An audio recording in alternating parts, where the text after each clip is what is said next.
Good morning. It's 5 o'clock, and I'm Joan Jones with your top stories. Warm and wet today. Showers are likely and will go up to about 80 degrees.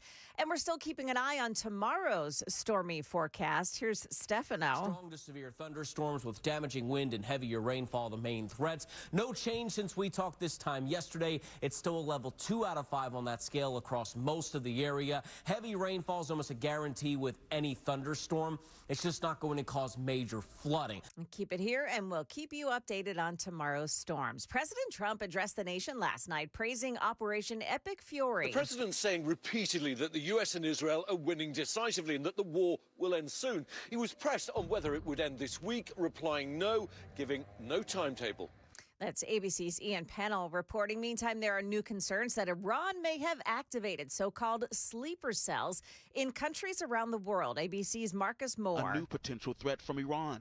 U.S. officials say they've intercepted encrypted communications believed to have originated in Iran, which may serve as, quote, an operational trigger for sleeper assets outside the country. Law enforcement expressing concern that sleeper cells deployed in the West could be used for retaliation. Now, those messages were transmitted shortly after the Ayatollah was killed in airstrikes on February 28th. There's a new caucus in the House of Representatives. The Sharia-Free America caucus consists of 46 members. One of them is Tennessee's Andy Ogles. The caucus was launched by Congressman Keith Self and Chip Roy, both of them from Texas. Its stated goal is to save Western civilization and to fight back against the threat of Sharia. Market numbers brought to you by Beacon Capital Management, online at beaconcm.com. Major market indexes recovered in a late-day rally after oil prices settled from an early morning spike. Oil prices are volatile as the war in Iran continues its second week and endangers the region's energy production and infrastructure. The Dow was up 239 points, the S&P gained 56, and the Nasdaq rose 308 points. Companies with steep big fuel bills bounced back from midday losses. Cruise company Carnival and United Airlines both closing with gains after dropping more than 2%. Shares of Live Nation Entertainment rose more than 5% on news the company behind Ticketmaster had reached a settlement with the Justice Department in a case alleging it holds an illegal monopoly over. Artificial intelligence company Anthropic is suing the Trump administration to reverse the Pentagon's supply chain risk designation put in place after it would not allow unrestricted military use of its technology. Michelle Franzen, ABC News. Well, stock futures are looking good this morning. The Dow futures are up 204 points. Oil is trading down $8 a barrel. It's now sitting at $86.65 a barrel. That's the latest news. Your traffic is next. I'm Joan Jones, WTN News.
I'm not seeing any delays so far this morning on 24, 65, or 40. Things are running pretty smoothly. Just keep in mind, too, that it is spring break for Metro Nashville, Williamson County, and Wilson County school systems. Traffic every 10 minutes every morning on Super Talk 99.7 WTN.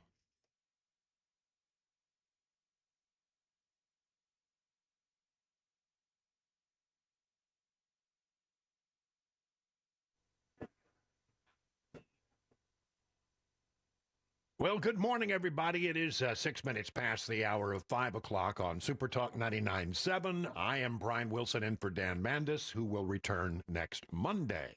Glad that you could be with us here. We got a lot of ground to cover, but I want to start out, if I could, Joan and Sam, with a sort of a personal apology, if I may. Oh, yeah?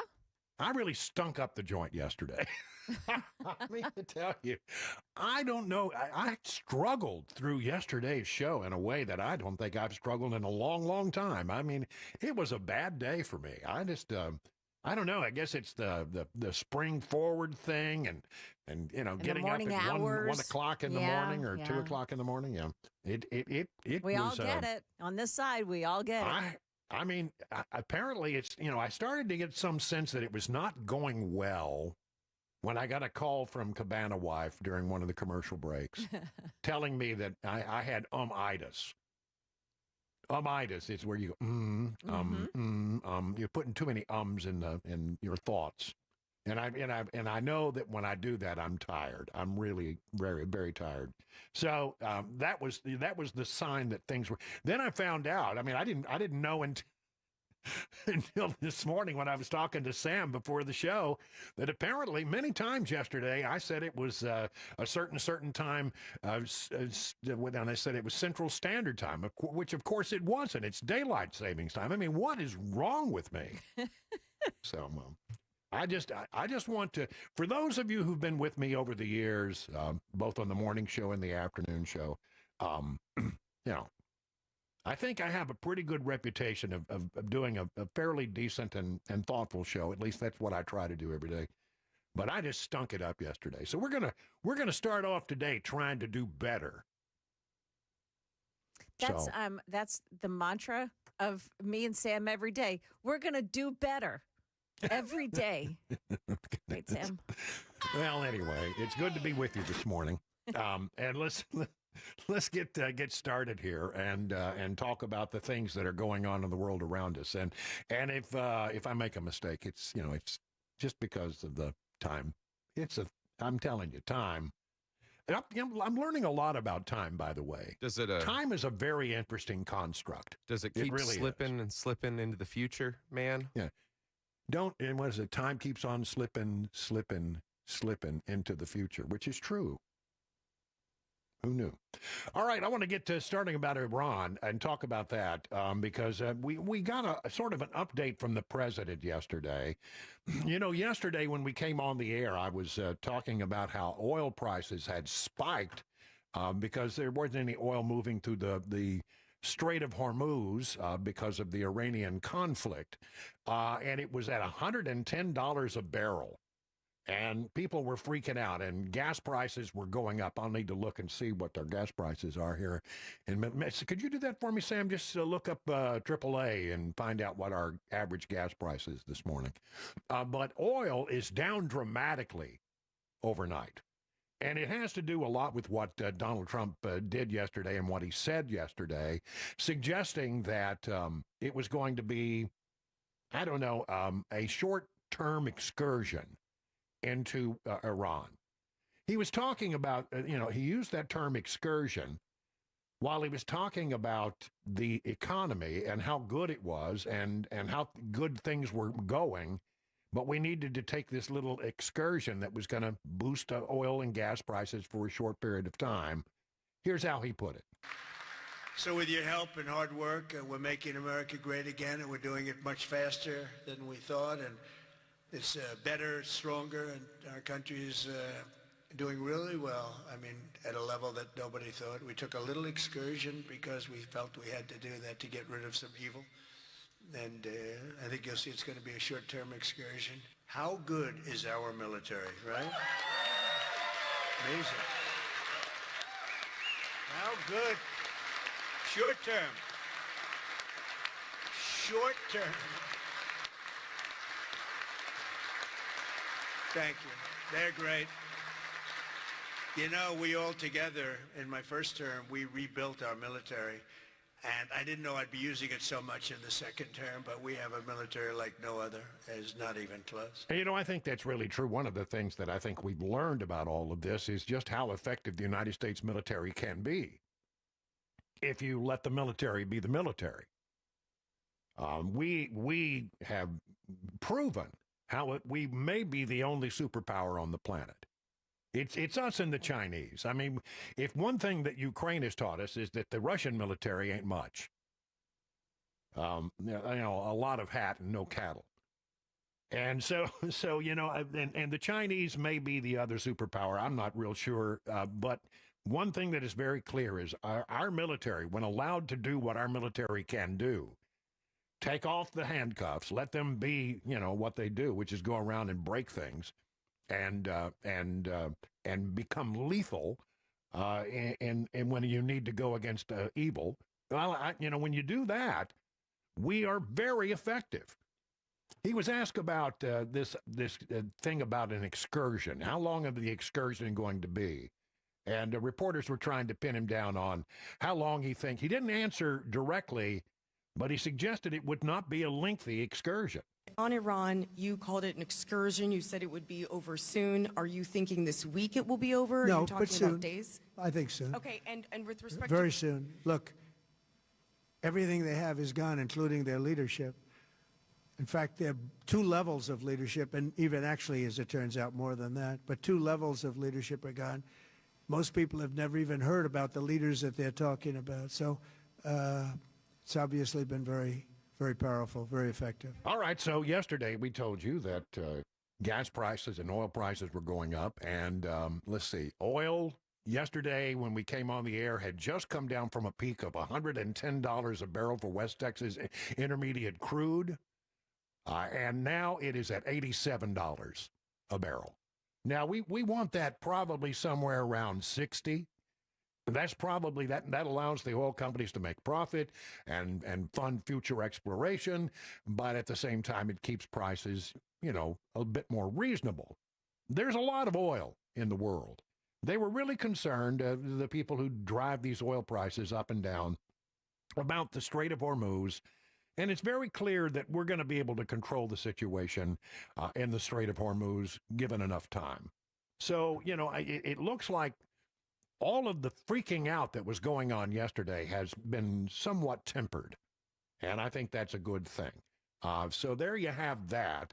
What did you find out about the gasoline prices there, Sam? Yes, sir. On AAA's website, today's national average is sitting at $3.53 a gallon, with specifically to Tennessee looking between $3.16 and $2.96. Well, it's come down a little bit. Well, it was $3.10 yesterday morning, the average in Tennessee. But, you know, look, I mean, I have a feeling these things are very, I mean, the oil market is very volatile right now, and these things are going to go up and down. But I really do believe that within a few days, you'll see these gasoline and diesel prices start to come down. And it's got to come down. It's got to come down quick. And that will start to happen the moment you see, you know, tankers going through the Strait of Hormuz without any problem. Then you're going to see the oil and gas prices coming. There's no shortage of oil. There is a hang-up in the Strait of Hormuz where 20% of the world's oil comes through. So you take 20% out, unable to move for a short period of time, and yeah, oil prices are going to go up. And if you've been with me over the years, you know what I'm talking about here, that nothing drives inflation higher, quicker, faster than high energy prices. Because it takes energy to get stuff to market. It takes energy to produce product, to deliver goods and services. Everything in the world is energy dependent. And when energy prices go up, yes, and we could have a little jump in inflation. But I don't think this is going to last very much longer. I mean, if we go another week in this thing, I'll be surprised, because it seems as if we're way ahead of schedule on the things that we wanted to accomplish. For example, Well, the Iranians no longer have a navy. We've taken 40 some odd ships out. The president spoke about that yesterday. The United States has by far the strongest and most powerful military on the face of the earth. We're the strongest military anywhere on the earth, and now everybody understands it. Together with our Israeli partners, we're crushing the enemy in an overwhelming display of technical skill and military force. Iran's drone and missile capability is being utterly demolished. The Navy is gone. It's all lying at the bottom of the ocean. 46 ships. Can you believe it? In fact, I got a little upset with our people. I said, what quality of ship? Excellent, sir. Top of the line. I said, why did we just capture the ship? We could have used it. Why did we sink them? They said, it's more fun to sink them. I said, that's a... They like sinking them better. They say it's safer to sink them. I guess it's probably true. But think of it, we knocked out 46, it actually took 3.5 days. Their terrorist leaders are gone. We're counting down the minutes until they will be gone. Think of it, we had leaders and they're gone. Then we had new leaders and they're gone. And now nobody has any idea who the people are that are going to be the head of the country, and will not relent until the enemy is totally and decisively defeated. Well, you know, I remember a time, and it wasn't too long ago, where the great concern, everybody said, well, you can't have a war with Iran because Iran has silkworm missiles and they'll take out military ships and our ships will be in danger. You know, it turned out not to be true at all. The danger was for the Iran military. It's because they're so outclassed in this conflict between the United States and the Israelis, two of the most effective military forces on the planet, if not the most effective, have just annihilated the military in Iran in very short order. Now, are there still a few drones being launched? Yes, but I mean, that has come down dramatically. Drones are the concern. When we walk away from this thing at the end of the day, we're going to have to spend some more time figuring out how to solve the drone problem. We've got to do that. And we've got some technology, got some stuff out there that they don't even want to talk about, I think, that is related to taking drones out. But that's going to be the thing. But isn't it interesting that, you know, before this, everybody said, well, you can't go to war down there because, you know, the Iranians will take out our aircraft carriers and all of our ships. Didn't happen. Simply didn't happen. We had a plan. We went in. We took out their air defenses. We started hunting for their missiles and hunting for their drones. And on one hand, you see the president saying, well, you know, it's going to be a short-term excursion. You know, maybe a week or more, and then we're done. Then you hear the Secretary of Defense say it's only now beginning. Those two things are not incompatible because I think I understand what's going on here. Trump is saying, yes, we're not going to be there long term. This is going to be a relatively short-term excursion. We're going in, we're getting out. We're not going to spend a lot of time. We're going to move on to Cuba next. That's our next target. We're going to see if we can do something about Cuba after we took care of Venezuela and Iran. Now we're going to move to Cuba. And so I think he's right when he says that. In the grand scheme of things, a rather short-term excursion to take out the nuclear capability of the number one sponsorer of terrorism in the world. I think this is a good thing. What Hegseth is talking about is the fact that we have such supremacy in the skies over Iran that we now can bring in the non-stealth blunt force trauma weapons of the B-52s, the so-called buffs. You know what buff stands for? I can't really say it on the radio. Big, ugly fellow is the cleaned up version of that. The buffs can just, I mean, they're not stealthy. They're 1960s technology, if that. They've been upgraded over the years. But, I mean, this is old technology. It doesn't have any stealth capabilities whatsoever. But they just come in and just carpet bomb. And that's what you need. You need to just go in there and just carpet bomb a lot of these military installations. And you can do that once you have air supremacy or air superiority. And that's what we have now. So when he says it's only now beginning, yes, we're ramping up to do the real damage with the B-52s and the A-10s. And we even have attack helicopters flying over Iran with impunity. They can't touch us. So we are in control of that situation. And it's going really, really, really well. So all of that. Now, let's see. Looking at some of the headlines, CNBC, Trump says Iran war will end very soon, predicts lower oil prices. Trump describes Iran war as a short-term excursion. Trump says, according to NBC News, it's too soon to talk about seizing Iran's oil, but he does not rule that possibility out. That'll be interesting to see how that all goes. President Donald Trump on Monday left open the prospect of acquiring Iranian oil as the pro-U.S. proceeds with a war. Officials have said it is aimed at depriving Iran of nuclear weapons and defanging it so it no longer poses a threat to the U.S. or its Middle East neighbors. Here's another headline, Washington Examiner. Trump vows to hit Iran 20 times harder if it stops the flow of oil in the Strait of Hormuz.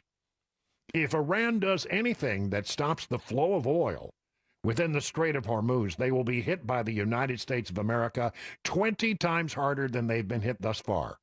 Additionally, we will take out easily destroyable targets that will make it virtually impossible for Iran to ever be built back as a nation again. Death, fire, and fury will rain upon them. But I hope and pray that does not happen. Trump then portrayed his threat as a gift from the United States to China and other nations who are heavily reliant on the strait. In other words, you open up the strait, China can get oil again. Right now, I mean, one of the real losers in all this is China, because a lot of the oil in Iran has to go out of the Strait of Hormuz. See, the Iranians actually need the Strait of Hormuz opened as well, because that's how they fund that nation, by selling oil to China. So I think we're in a really good place with this thing. Is it dangerous? Yes. Can there be developments that are going to be ugly and hard to watch? Absolutely. That is entirely possible. But it does seem to me that we are headed in a good direction with this, and it's going. I think when Trump says it's going better than we anticipated, I think he's right. All the evidence seems to suggest that it's going better. We're ahead of schedule, and that all of the concerns about going up against the Iranians that past presidents have always said, well, we don't want to try that. That'll be ugly. People will die. Yeah, but, I mean, think how many people will die if Iran gets a nuclear weapon. This had to be done. This had to be done. Nobody wants to go to war. But if you're going to go in and win decisively in very short order. And that seems to be exactly what the president and his military are doing. 23 minutes now past the hour of 5 o'clock on Super Talk 99.7 WTN. And just ahead here, a major airline voluntarily issues a ground stop overnight. And Fort Campbell offering a reward after a pricey theft. Those stories at 5:30 on Super Talk 99.7 WTN.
It is 28 minutes now past the hour. There it is.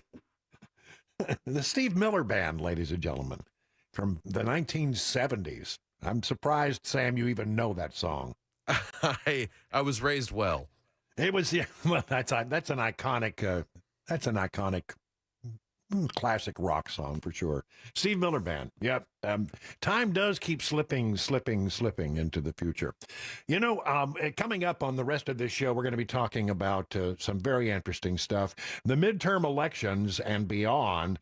How are we shaping up for the midterm elections, and who will be the next presidential nominee put forward by the Republicans? Will it be Rubio or will it be Vance?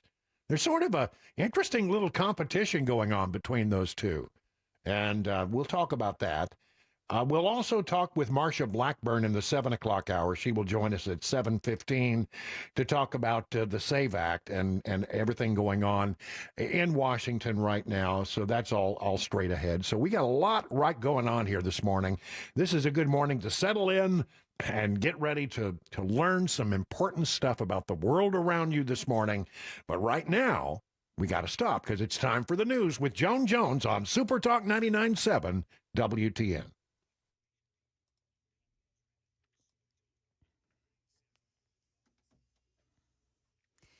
Good morning. I'm Joan Jones with your top stories. We've got showers and highs around 80 today. There's potentially some severe thunderstorms arriving for tomorrow.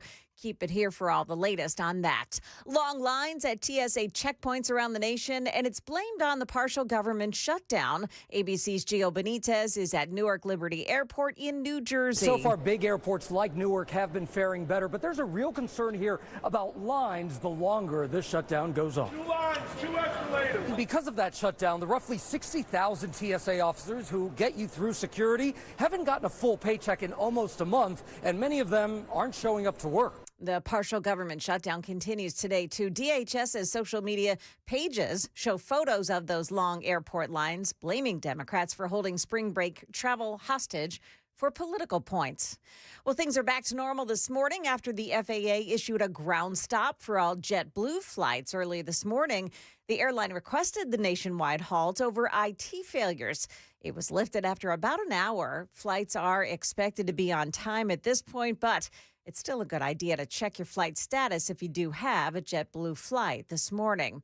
A $5,000 reward being offered in the case of 4 stolen drones from Fort Campbell. The Army sharing photos of the 2 men who were seen on surveillance video after stealing the high-tech drones last November. Here's Channel 4's Jeremy Finley. They illegally went into a building at the Army base last November and took 4 drones. They left in 2 different vehicles, a light-colored sedan and a dark-colored pickup truck. Now, it's not clear why the reward is just now being offered. That is the latest news. Stick around for your traffic next. I'm Joan Jones, WTN News.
Still really clear this morning so far. I see just a minor delay on 65 heading southbound into the Goodlettsville area.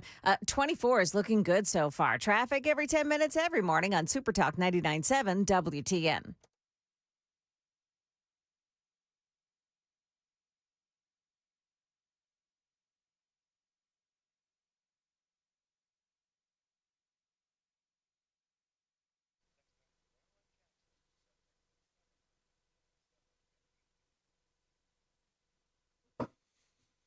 It is 35 minutes past the hour of 5 o'clock, Central Daylight Saving Time. There we go. I got it right, everybody. Let's have a little celebration. We should maybe we should play the happy organ because we haven't played the happy organ in a while. Yeah, well, thank you for that. The happy organ is this. Hey, that's right. He got it correct, ladies and gentlemen. He can actually read a clock, and he knows what time it is. He's our grand prize winner today. All right, enough of that. Yeah.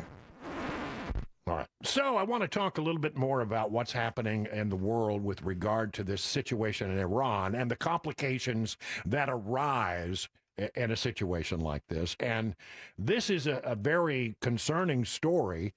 I think we all sort of knew this was the case, but now there is real evidence that indeed sleeper cells that Iran has inside the United States, thanks to the Biden administration, may have been awakened. Here's from redstate.com. This is the story you need to hear. Iran is the #1 state sponsor of international terrorism. And even though the regime is currently getting shellacked daily by U.S.-Israeli forces in Operation Epic Fury, their terror network is still alive. It's unknown how many potential killers are in our midst right here in the United States. New disturbing information reportedly emerged Monday in a federal law enforcement alert that indicates the Islamic Republic may have attempted to awaken sleeper cells and call them into action. The U.S. has intercepted encrypted communications believed to have originated in Iran that may serve as an operational trigger for sleeper assets outside the country, according to a federal government alert sent to law enforcement agencies. The alert, reviewed by ABC News, cites preliminary signals analysis of a transmission likely of Iranian origin that was relayed across multiple countries shortly after the death of Ayatollah Ali Khamenei. Khamenei, the supreme leader of Iran, was killed, of course, in the day one of the attacks on February. Was killed back in the U.S.-Israeli attack on February 28th. This is real. Now, listen, the stuff that's coming out is very concerning, and your local police departments they're not likely to talk about it, but they're getting ready for whatever might happen. From a law enforcement source in California, all SWAT-qualified officers in the Glendale and Burbank have been issued additional ammo and Level 4 body armor for their patrol vehicles for the near future. All units will be 2 officers, so mandatory surge of the LAPD, the LA Sheriff's Department, all following the same paradigm. From a military source, again, this is in redstate.com, in the Research Triangle area of North Carolina, especially down towards Southern Pines and Fort Bragg, in the next 3 to 6 weeks, those cells will step in. Hezbollah is embedded completely there, and they've been there for a generation. It's the same up and down the East Coast, inside the Iranian expat community, and in L.A. and other places. Asymmetrical battlefield could be here at home. Sleeper cells and lone wolf attacks are some of the law enforcement's most serious fears, because how can you fight something that you don't even know is there? More from the alert. The accepted transmission was encoded and appeared to be destined for clandestine recipients who possess the encryption key, the kind of message intended to impart instructions to covert operatives or sleeper assets without the use of the internet or cellular networks.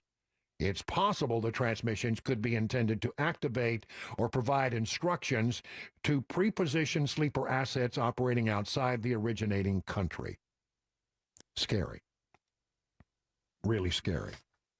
And then we had this situation in New York, which is very concerning. Two men charged, according to the Epoch Times, two men charged with attempting to detonate explosives outside New York City mayor's home in ISIS-inspired attack. We learned more about this yesterday. Federal charges allege that Emir Balat and Ibrahim Qayyumi deployed explosives outside Gracie Mansion and declared ISIS allegiance after their arrest.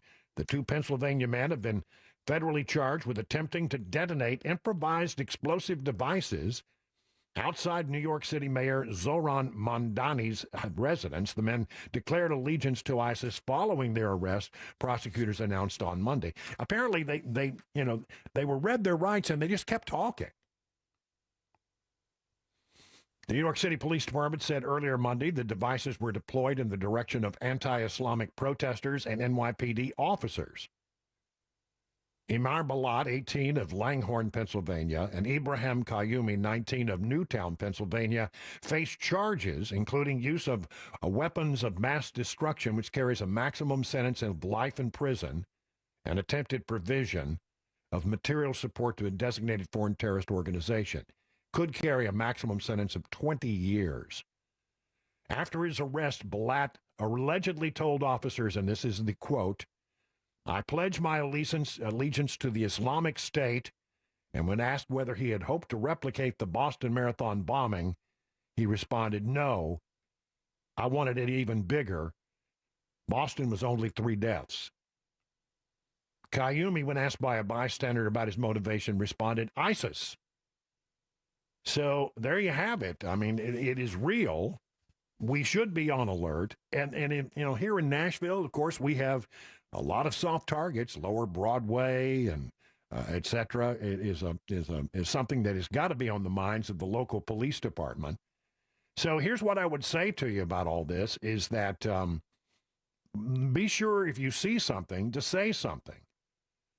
And, we had a situation, it's sort of not a pleasant story to tell about this flight, the Southwest Airlines flight out of Nashville that was headed for Fort Lauderdale that had to be diverted to Atlanta. And we're getting more details about what really happened there. And this is from News Channel 5, quoting an Amanda Parrish, a Nashville resident who was on the flight headed to the beach with her family, said her mind immediately went to a worst-case scenario. "My first thought was, given what's going on in the world, it's a hijack or it's a bomb threat." Parrish said it was more than an hour after landing when armed officers boarded the plane and removed a passenger. I mean, the guy literally, in my opinion, was caught 100% off guard as they were coming for him. Parrish was sitting 3 rows ahead of the man who was removed. The FBI and Atlanta police later determined no credible threat and no charges were filed. So apparently what happened is, it's Ramadan, and if you are a Muslim, it's very important that you pray certain times during the day.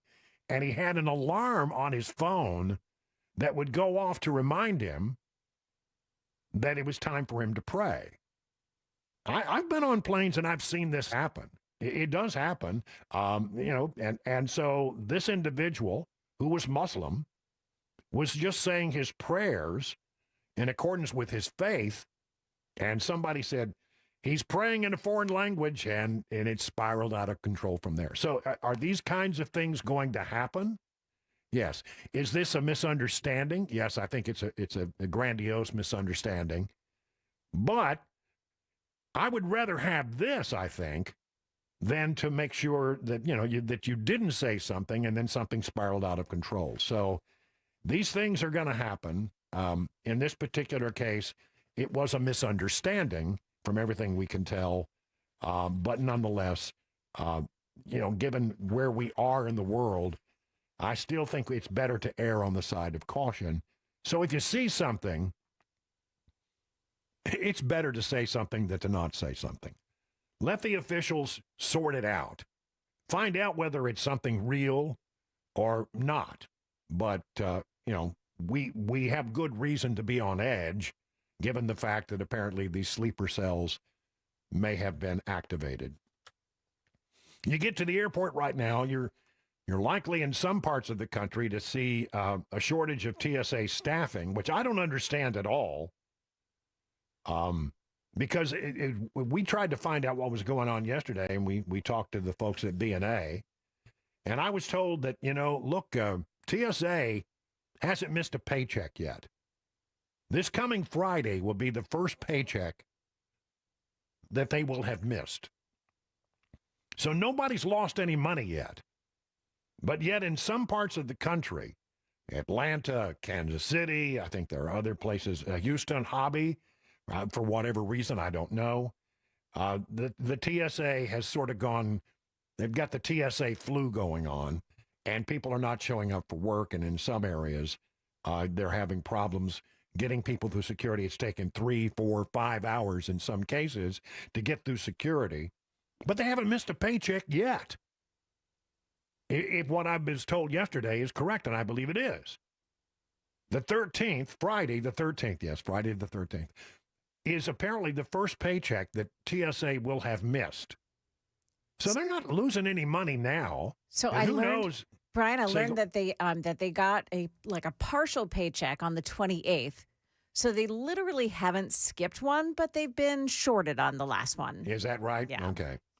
Well, anyway, at BNA, yesterday morning, we were told the wait time to go through security, to get through security, is 10 minutes. And it's the same today. Yeah, that's good to hear. Mm-hmm. So, we're not having any problems here, but if you're traveling across the country, you got to pick up another flight in another town. Yeah, it's entirely possible you run into some delays and things like that. And you may have some trouble when you try to come back. At Louis Armstrong International Airport in New Orleans, travelers on Monday were told to arrive at least 3 hours before their flights. Wait times could be up to 2 hours. The delays could continue through the rest of the week. We're waiting in TSA to get security for 4 hours, said one person yesterday out of New Orleans. 4 hours. Passengers at Houston Hobby were told to arrive 4 to 5 hours before their departure times. That sort of takes away the advantage of flying, doesn't it? If you got to be at the airport 4 to 5 hours ahead of your flight, how far down the road could you be in 4 to 5 hours? I don't know.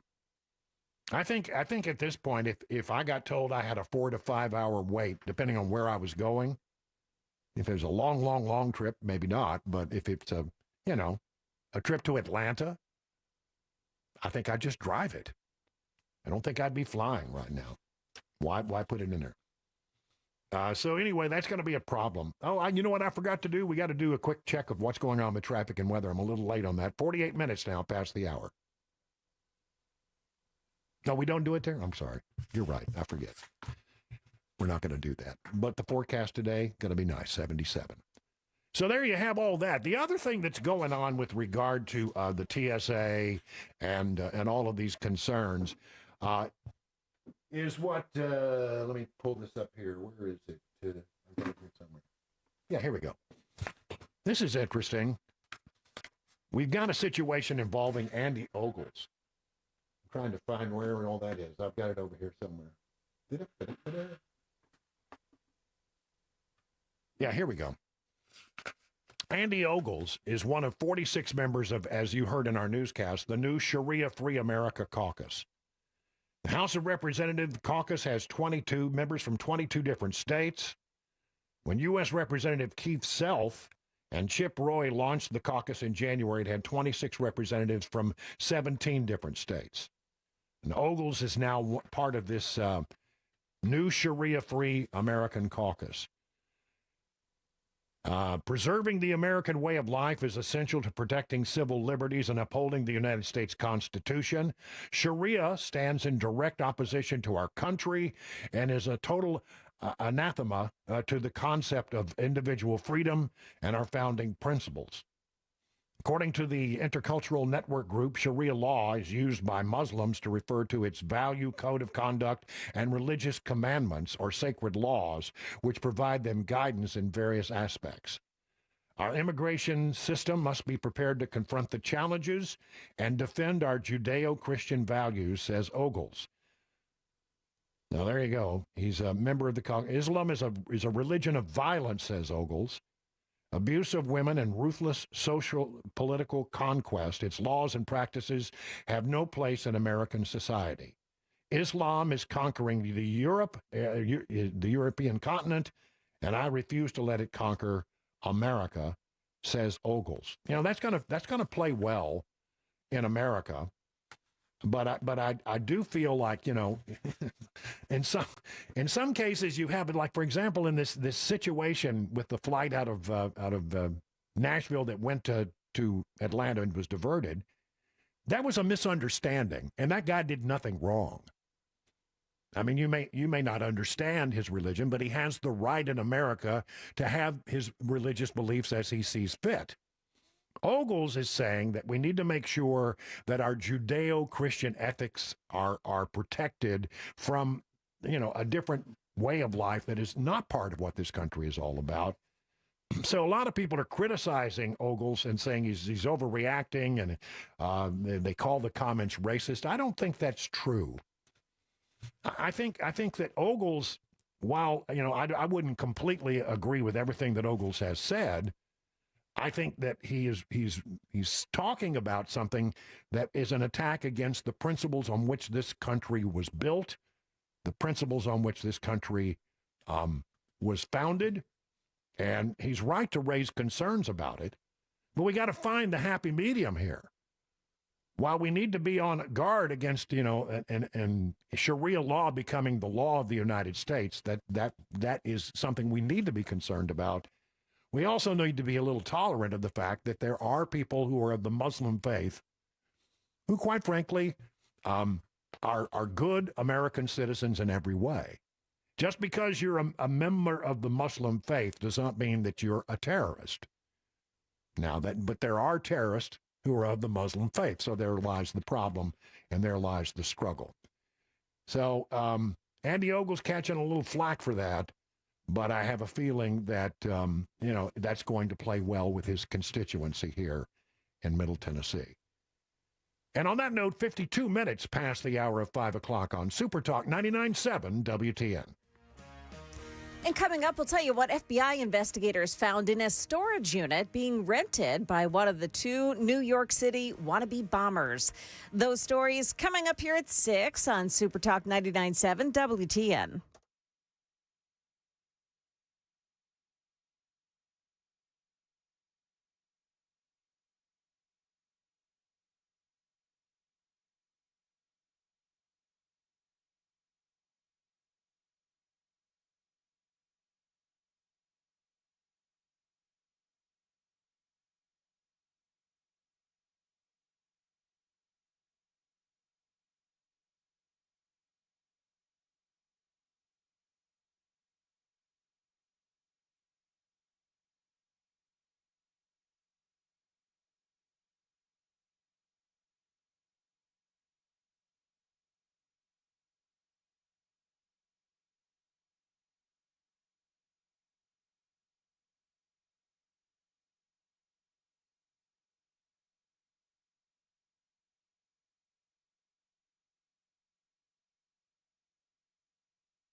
57 minutes past the hour of 5 o'clock on Super Talk 99.7. You know, as I started this show this morning in the 5 o'clock segment, I talked about how I felt like I really stunk up the joint yesterday because I was groggy. I was out of it.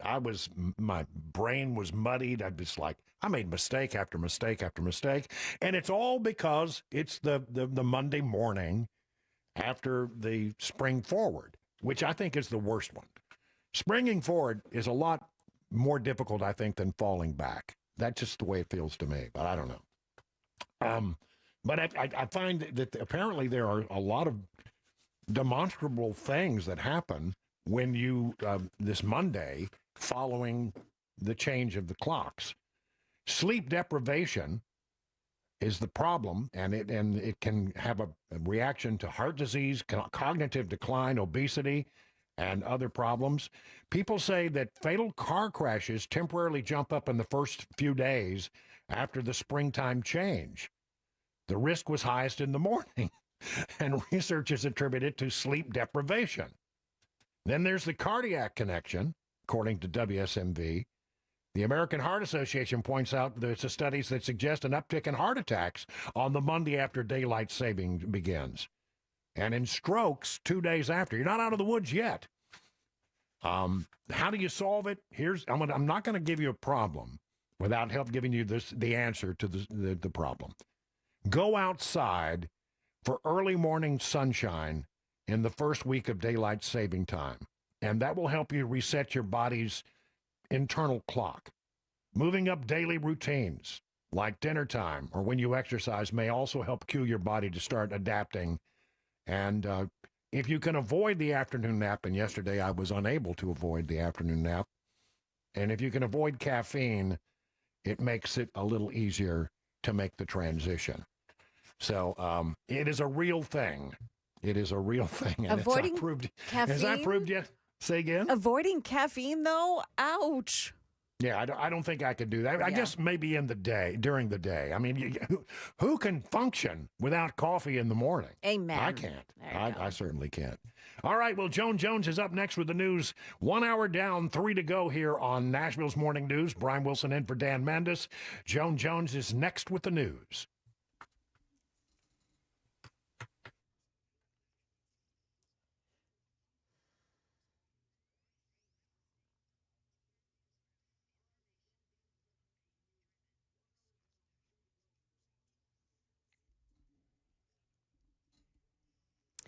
Good morning. I'm Joan Jones with your top stories. And right now, 64 degrees. We're headed to a pretty warm 80 later on. Watch for some showers today. And then tomorrow could bring some heavy thunderstorms. Just heavier rainfall being the main concerns. There's not a major flooding threat, but any of that heavy rain could cause poor visibility, quick ponding on roadways. Hail and tornado threats are low, but a couple of isolated tornadoes and some hail within some of those thunderstorms is something we're not ruling out and something we'll update you on. Yeah, and we'll stay on it alongside Stefano DiPietro there, so keep it here and we'll keep you informed. The National Weather Service confirming that straight-line winds of 85 miles an hour tore through Cadiz, Kentucky on Saturday morning. Those winds ripping the metal roof off of a building and snapping big trees. Fortunately, nobody was hurt. The FBI searched a Pennsylvania container storage area in connection to the investigation into the two ISIS-inspired botched bombing suspects outside of Gracie Mansion Saturday. Now, inside that storage unit, they found more handmade explosive devices, detonating them late last night at the site. The storage facility is just a couple of miles from the high-value homes owned by the parents of one of those two suspects. Meantime, the FBI also says that Ibrahim Qayyumi and Amir Balat spent a lot of time getting radicalized. According to prosecutors, these two men watched the videos, consumed the propaganda, followed ISIS and ISIS channels online, and became radicalized that way, so much so that they were inspired to act out. That's ABC's Josh Margolin there. Balat is said to have asked for a paper and pen at the New York police station house, writing that he pledged his allegiance to the Islamic State. He also wrote the ISIS slogan, "Die in your rage." Meantime, New York City Mayor Zohran Mamdani hosted none other than Columbia University agitator Mahmoud Khalil for a Ramadan dinner at Gracie Mansion Sunday night. Mamdani posting a social media photo of the former grad student who was arrested by ICE and later freed by a federal judge. Market numbers brought to you by Beacon Capital Management, online at beaconcm.com. Investors on Monday clawed back some of last week's heavy losses, pushing up the Dow 239 points to 47,741. The S&P gained 0.8% yesterday. The Nasdaq rose 1.4%. Comments from President Trump to CBS that the war in Iran is, quote, very complete, pretty much, brought oil prices down from over $100 a barrel to $89. Some airlines, though, say rising fuel costs are forcing them to raise airfares. That's ABC's Jim Ryan. Now, this morning, stock futures are in the green. We've got the Dow futures up 95 points, and oil is falling. It's down to $88 a barrel at the moment. That is the latest news. Traffic is next. I'm Joan Jones, WTN News.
Just some minor delays starting now on westbound 24 in the Laverne area all the way into Nashville. You also have small delays, really not too bad this morning, southbound 65 through the Goodlettsville area. Traffic every 10 minutes every morning on Super Talk 99.7 WTN.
Hey, good morning, everyone. It is 7 minutes past the hour of 6 o'clock on Super Talk 99.7. I'm Brian Wilson, your friend and radio buddy, in for Dan Mandis, who will return here next Monday, taking the week off to be with family, and a well-deserved time off it is. So we got a lot going on here this morning. I want to mention that we'll be joined at about 7:15 if everything goes well, by Senator Marsha Blackburn, talking about the SAVE Act and what's going to happen. But there's so much to talk to her about. We'll have about 10 minutes with the senator, starting at about 7:15. So you want to be sure you swing back by then to see what's on her mind and what's going on with the SAVE Act. I want to start this hour by talking about the midterm elections. A lot of people are a little nervous right now because they see, well, gas prices and oil prices are up, although they're down dramatically over yesterday. I'm looking right now at oil prices, and yesterday, shortly before we came on the air at 5 a.m., oil prices had hit $110 a barrel, which is pretty high. But already today, it has slid down to $88 a barrel. That's still a bit high, but heading in the right direction. But people are concerned. Well, with the economy, it's all about the economy. Midterm elections are looming. Traditionally, midterm elections are not particularly good for the party in power. And right now, there's no way you can't claim that the Republicans are not in power. We have the White House, we got the House, we got the Senate, and the question is how much of that can we hold on to in the midterm elections? I'll be honest with you, the way it looks to me today, difficult to hold on to the House, probably can't hold on to the Senate. But I found this story, and this is the thing that I've been saying all along, we still have a lot of time to turn things around and really have a good outcome in the midterm elections. From thefederalist.com, the midterms are still 8 months from now, and all it takes is a little focus and the will to push Trump's team and Republicans in Congress to do the work. That's what they're saying. It's only a little more than a month into the second year of President Trump's second term, but it's turning out to be a MAGA disappointment. Fortunately, there's still time ahead in the November midterm for Trump to get his administration back on course, make substantial progress on his campaign agenda, and make the coming elections at least not as bad as they might be right now. There have been big wins in 2026, to be sure. The administration's turbocharged its deportation operation. Crime rates are falling dramatically. The economy continues to recover from the dismal Biden years. Trump even fired Kristi Noem from Homeland Security, sparing the nation from more of her Barbie goes to the border looks. On the global scene, Trump took out a problematic despot in Venezuela and strong-armed the Mexican government into more aggressive policing of its narco state. All of those are good things. And virtually all of 2025 was nothing but wins. Then why is there this concern? Well, the tides have turned in recent weeks, writes the Federalist. Trump relented to some degree on the highly necessary immigration enforcement initiatives in fraud-riddled Minnesota. He announced he's attending for the first time the White House Correspondents Association dinner. That's interesting. I don't know why they bring that up. And while he started an indefinite war in the Mideast, largely at the behest of Israel, which this is an opinion piece, don't get me wrong, which is one of the things he said he would never do. It was largely at the behest of Israel. Only on top of that, it looks like Trump is probably going to endorse Texas Senator John Cornyn for re-election over his Republican opponent, Ken Paxton, even though Cornyn has proven to be at best a mediocre rhino. It's all in a word demoralizing, but can they change things? And here's where the piece takes a turn. The good news is it's not too late. The midterms are still 8 months from now, and all it takes is a little focus and the will to push Trump's team and Republicans in Congress to do the work. And number one is get the SAVE Act passed. Republicans need to pass the Save America Act, the legislation enhancing election security. Trump should force them to do it and threaten to withhold the endorsement from every incumbent who won't vote for it. They also, at a minimum, need to force Democrats to vote against bills that continue bringing down the cost of living, make cities safer, and keeping out foreigners. I think we're doing a lot of things right now. Republicans love Donald Trump. We talked about this yesterday. His poll numbers are way better than other incumbent presidents at this time in their second term. Doing better than Bush W did, doing better than Obama did. So, Republicans still love Donald Trump and are very much into his vision of the world and the things he wants to accomplish. But, as is often the case, it's going to be an uphill fight every step of the way, and we don't have any room for error here. We really don't. If we're going to hold on to both, which would be so good, if we could just hold on to the House, oh my goodness, how great that would be. Because there would be nothing that could stop us. We'd have a Republican president, a Republican Speaker of the House, a Republican Majority Leader of the Senate, and a 6-3 conservative majority on the High Court. Couldn't ask for better. But these things tend to go like the pendulum do. It swings back and forth, back and forth, back and forth. And the question is, can we turn things around and be in a good position? Here's what I think. Set this story aside. I think you make some interesting points. Some I agree with, some I don't agree with. But here's what I believe. I believe that gas prices will be back down very shortly. I think that's going to be very key to turning the economy around. I think when we start to see, as we are starting to see now, these income tax returns come back, I mean, I'm telling you, for the first time in a long time, I'm excited about going to get my taxes done. Because I think I'm going to come out pretty good this time. And that has to do with the fact that I'm not going to pay any, even though I now take Social Security, I'm not going to pay any taxes on that. For those of you in the gig economy, you're not going to have to pay any taxes on your tips.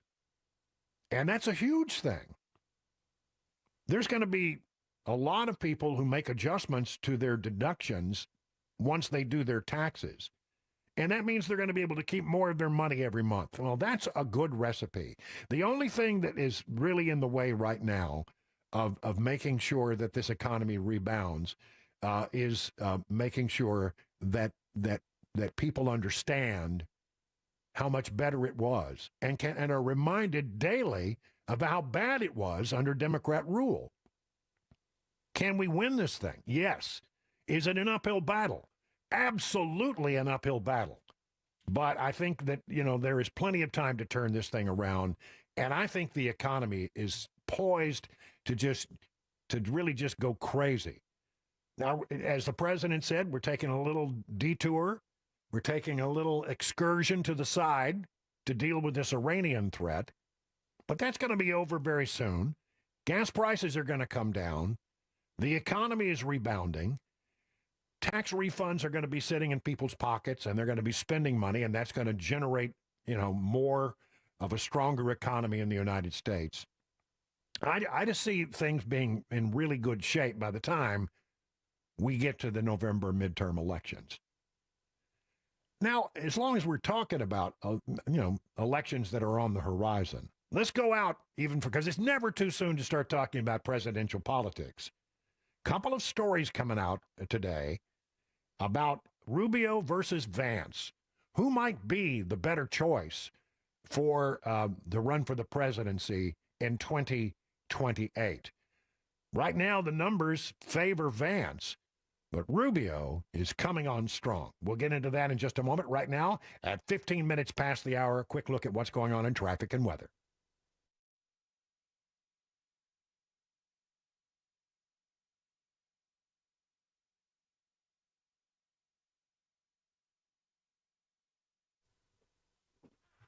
Well, let me just spend a moment to talk about the forecast. We haven't really done that today. Today, 77. The rain that was going to happen today has already happened. It was the thunder and lightning when I came to work this morning. But it's all moved over to the east. High today of 77. Tomorrow is going to be a day where you need to be weather aware. 76, severe weather is possible. Thursday, we start to move into a cooler bit of weather.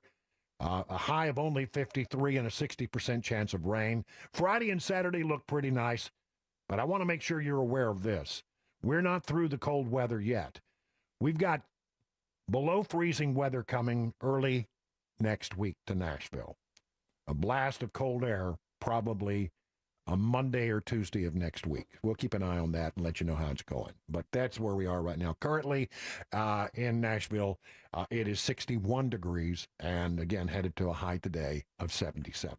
All right, let's talk about Vance or Rubio in 28. Two stories here from two different publications. One is NBC News.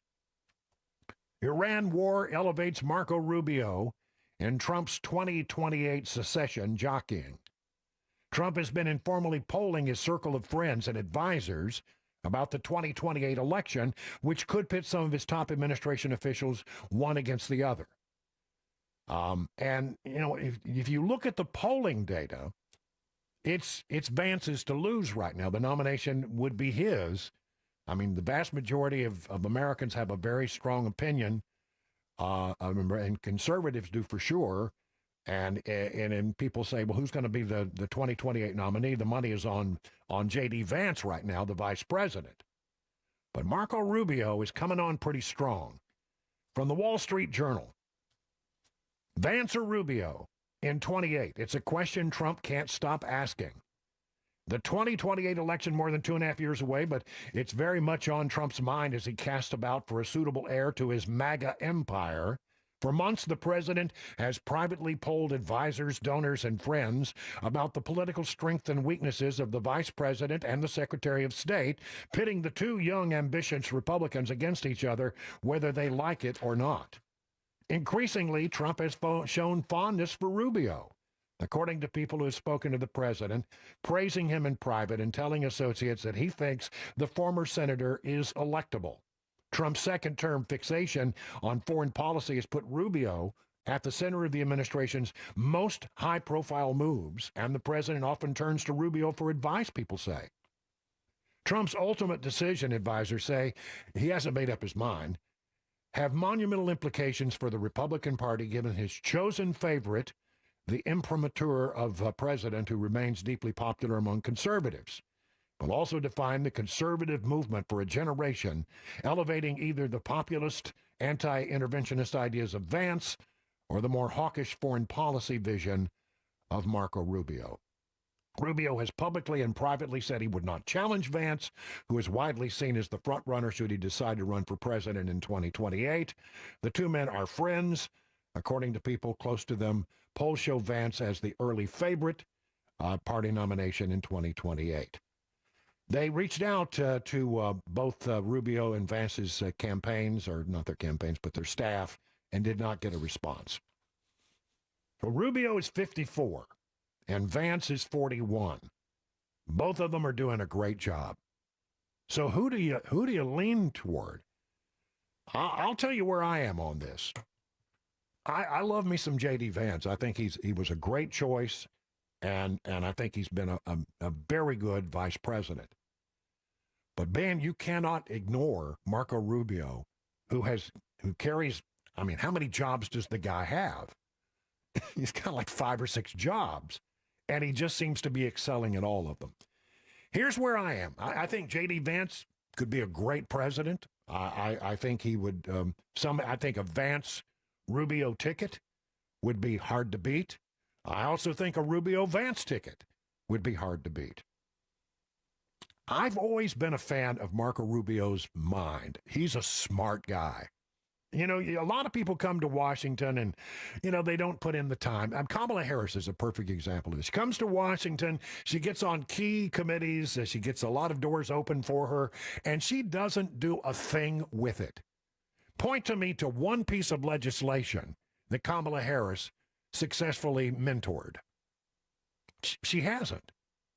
She didn't do her homework, and if you ever went to a hearing, I mean, I went to the Kavanaugh hearings for this station, and when I was there, I was shocked, stunned at how ill-prepared she was for one of the most high-profile hearings that had happened in Washington in some time. She didn't do her homework. She didn't do her homework. Compare and contrast that with Marco Rubio, who came in from state politics in the state of Florida. He was the Speaker of the House in the state of Florida, and he runs for the office of Senate. He takes the bull by the horns and deeply immerses himself in foreign policy. He is a real foreign policy expert. He's done the time, he's done the homework, he's done the study, and he's wicked smart. So I sort of like, in my personal opinion, I like Marco Rubio as the front runner and J.D. Vance as the vice president. I don't know. Could that be a problem? Could that be a thing? Can you be the vice president for a year? I don't know the answer to that question. Funny, I don't think it's ever come up. But it'll be interesting to see what might happen. And a lot of people are talking about this battle that is developing between Rubio and Vance. It's a friendly battle to a point, but both of these men are incredibly ambitious. And the good news for Republicans, either one of them would make a great follow-on president to President Trump. I don't think we can go wrong there. Compare and contrast what the Republicans have on the bench to what the Democrats have on the bench, and we should be doing well. But of course, we got to get through the midterm elections and see what happens there. 23 minutes now past the hour of 6 o'clock on Super Talk 99.7. And coming up, the federal government goes to bat over ICE's detention of a local TV reporter, and why conservatives are angry with Senate Majority Leader John Thune. Those stories at 6:30 on Super Talk 99.7 WTN.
Good morning. It's now 6:30, and I'm Joan Jones with your top stories.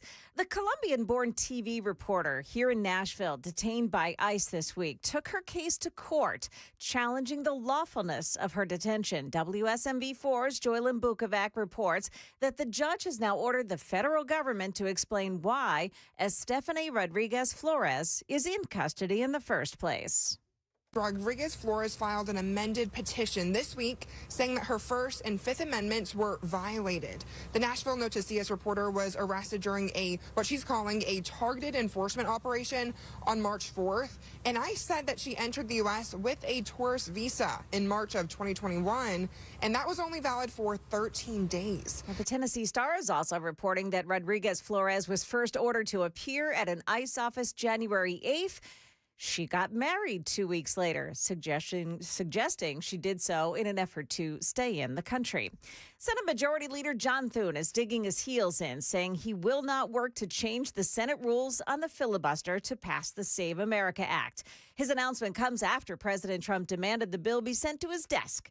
Thune telling ABC News that if passing the bill can only be achieved by nuking the legislative filibuster, he says we don't have the votes to do that, and so that's just not a realistic option. That is the latest news. We've got traffic and weather next. I'm Joan Jones, WTN News.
Watch yourself in Murfreesboro on I-24. The westbound lane's just past New Salem Highway. That's exit 80. You've got an accident, and it's stuck on the right shoulder, slowing traffic down there a bit, too. Also, then in South Nashville, 24 westbound. This is at Murfreesboro Pike, exit 52.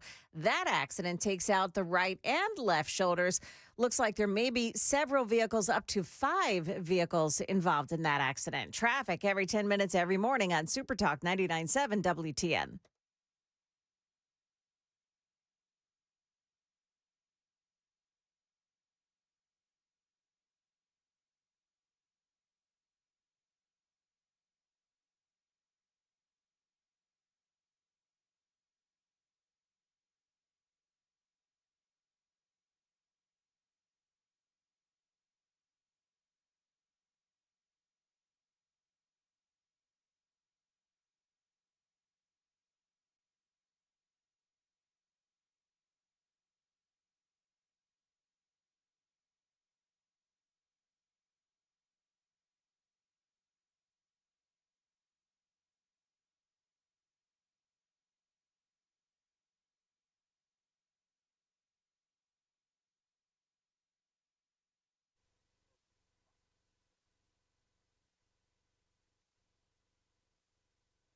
It is 36 minutes now past the hour of 6 o'clock on Super Talk 99.7. I'm Brian Wilson, your friend and radio buddy, and for Dan Mandis, who will be back on Monday.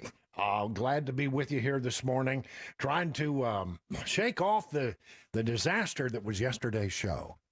You know, there's an old saying in broadcasting that, never look back, that only look forward. What's behind you is not important. But I really stunk up the joint yesterday. It was a foggy brain. I don't know what to tell you. It had to do with not getting enough sleep, etc. But we're glad to be with you here on this Tuesday, the 10th day of March. We got a lot going on. Going to be joined at 7:15 by Senator Marsha Blackburn for a short, brief interview about where we are on the SAVE Act. You heard some reporting on that in the news with Joan Jones. There's some real questions about how they're going to get the SAVE Act passed. But John Thune has said he doesn't want to go down the path of trying to get rid of the filibuster because he said they don't have the votes for it. So we'll find out where we are on all that coming up at 7:15 with Marsha Blackburn. I want to spend some time here today doing some local reporting. And let me just say, if you were with us yesterday, I think it was yesterday, the day before, I forget. I think it was, there were about 3,600 people who lost power in the Germantown area. And everybody said, oh, here we go again, NES. Nope, it was a squirrel. Yep. It's been restored. It was restored in very short order, 10:30 a.m. But apparently, according to NES, the service has been restored after they found that a squirrel had tripped the breaker. Not the first time that it has caused an outage. In 2022, nearly a third of Dixon Electric System customers suffered a power outage due to a cute little squirrel that created a lot of chaos. According to a 2023 report from the American Public Power Association, squirrels are the third leading cause of outages, based on data from 320 public power utilities. I had this happen to me, Joan. I was when I lived in Mount Juliet. Of course, when you do your show from home, if you lose power, you're in trouble. So it catches your attention, pretty quickly when your power goes out. And I remember the power going out about 10 o'clock in the morning, and I had a 4 o'clock show or 3 o'clock show I had to be ready to do, and the power went out. And I heard an explosion, and the power went out. And it wasn't but about 35 minutes or so before the electric company showed up and fixed it. And I went out to talk to the guys who were working on the pole outside my house. I said, what caused this? And he pointed to the dead squirrel that was there. So, it can happen. So, not every time that something goes wrong with NES is it their fault. In this particular case, I think they can legitimately claim that it was squirrels. Squirrels, by the way, let's just talk about squirrels for a moment. Honestly, squirrels are just rats with good PR. And the difference between a rat and a squirrel is that the squirrel's tails are cuter. That's really it. So, not a big fan of squirrels. This is interesting, though. Neighbors say that NES investigated itself and said we didn't do anything wrong with regard to a thing that a lot of people are going through in Green Hills. From WTVF Channel 5, neighbors in Green Hills say Nashville Electric Service has cleared itself of wrongdoing after an investigation into widespread appliance damage that followed the winter ice storm, but the neighbors aren't satisfied with the answer. Apparently, when they turned back on the power, a lot of appliances got hit by a surge, and one neighbor had to spend at least $17,000 on replacements. Residents reported hearing 2 loud explosions on their street during power restoration by an out-of-town line crew contracted by NES. And when the power came back on, they discovered costly damage to their HVAC systems, their air conditioning systems, their heating systems, outlets, kitchen appliances, and more. Their interview prompted NES to open an investigation, but on Friday, the utility sent neighbors an email saying, "We didn't do it. Not our fault." NES has not responded to requests from Channel 5 for a comment. So the question is, when they turn back on the power, did they cause surges that took out people's appliances, and should they then be held liable for those damages? I mean, it's not good to be a utility company in Nashville right now, because I'm telling you, people are not happy with what happened, and these stories are not going away. They're going to be here for a while. In other news around the state and around the Nashville area, ICE has been ordered to justify the detention of a Nashville journalist. A federal judge has ordered the Department of Homeland Security, according to the Wall Street Journal, to justify the detention of a Nashville, Tennessee journalist who was arrested by immigration officials last week. Colombia-born Estefany Rodriguez Flores, 35 years old, arrested by immigration officials Wednesday in the company of her U.S. citizen husband, according to legal filings. Rodriguez and her family were in a vehicle that had a Nashville Noticias logo on it. The Spanish-language online news outlet where Rodriguez works covers the Tennessee Capital Region. The arrest was retaliation for news coverage critical of the Trump administration's immigration crackdown, her attorney said. U.S. District Judge Eli Richardson ordered quick responses in the case, directing the government to file a written justification. He could set a hearing on the case soon after. Now, I noticed in the Tennessee Star this morning, let me see if I can find this story. I've got it right here. Hang on. The Tennessee Star had a story I thought was pretty interesting about this particular case. And let me see if I can find it. It basically said that she got married to a U.S. citizen 13 days after, I think it's 13 days after she got her first hearing date about her status. Here it is. Federal filing reveals a key timeline in ICE arrest of Nashville Noticias reporter. Tom Pappert, lead reporter for the Tennessee Star, detailed a federal filing that has revealed new details about the immigration case of Colombia-born Nashville Noticias journalist Estefany Rodriguez, who was arrested by U.S. Immigration and Customs Enforcement on March 4th. According to reporting by Pappert, the U.S. Department of Homeland Security narrative included in a court filing states that Rodriguez married a U.S. citizen 13 days after receiving a call-in letter from ICE ordering her to appear before immigration officials. Pappert explained during an interview on Monday that the timeline raises questions about the sequence of events surrounding the case. The DHS narrative cited in the filing states that Rodriguez married U.S. citizen Alejandro Medina III on January 21st. Pappert emphasized that the marriage occurred shortly after she was first contacted by ICE. So there is the latest on that particular story. Memphis Safe Task Force has been getting it done and making Memphis safe again. Memphis Safe Task Force announces 48 arrests in one day, including illegal aliens accused of fatally shooting a man 14 times. Wow. Memphis Safe Task Force arrested 48 people last Thursday, according to the U.S. Marshal Service, who reported the arrest in a press release last week. The marshals highlighted 3 of those arrested, including Alishon Torres, 18, who was charged with first-degree murder and was allegedly found in possession of a handgun with defaced serial numbers. Jail records reportedly revealed Torres to be a citizen of Honduras, which reported that Channel 3 reported there and that she was held on an immigration detainer after her arrest. Torres is accused of murdering No Santillan Ricon, who News Channel 3 reported was shot 14 times, including once in the head, on February 26th. So they're still getting it done over there and making a real difference in the situation with regard to illegal immigration, making our streets safer. Thank goodness, because I'm telling you, over in Memphis, it was getting ugly. It was getting flat ugly.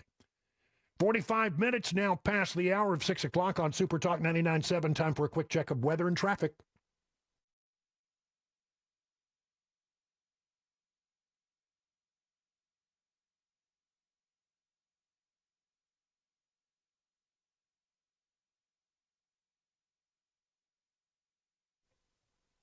And the forecast calls for a high today of 77. The rain that we were going to have today has already happened. It's moved through. It's moved to the east of us, so no more rain today, but we could see some severe storms tomorrow. But again, a high today of 77, currently 62 degrees in Metro Nashville. At the state legislature, no man, woman, child, or small animal is safe because the state legislature is in session. That's what we used to say in Texas, and I think it's sort of true somewhat here in Tennessee as well. One way or the other, they're out there. We have a great, actually, conservative majority that looks after the things that we all care about on our side of the equation. Low taxes, but we do have a tax that not many other states have. Tennessee currently charges a 4% tax on groceries. There are only 10 of the 50 states that still implement such a tax. And every time we get together and have the state legislature comes together, there's some talk about how can we do something about the grocery tax? How can we do something about the grocery tax? And quite frankly, really, should we be taxing groceries? Right. Most states do not do that. So it's a fair question. When asked about the possibility, according to WKRN, of a grocery tax cut passing this year, members of the Republican supermajority responded, it absolutely still a part of the conversation. So where are we on this? You ready? Lawmakers have considered multiple proposals, including eliminating the grocery tax altogether, a partial reduction, and a cut on produce only.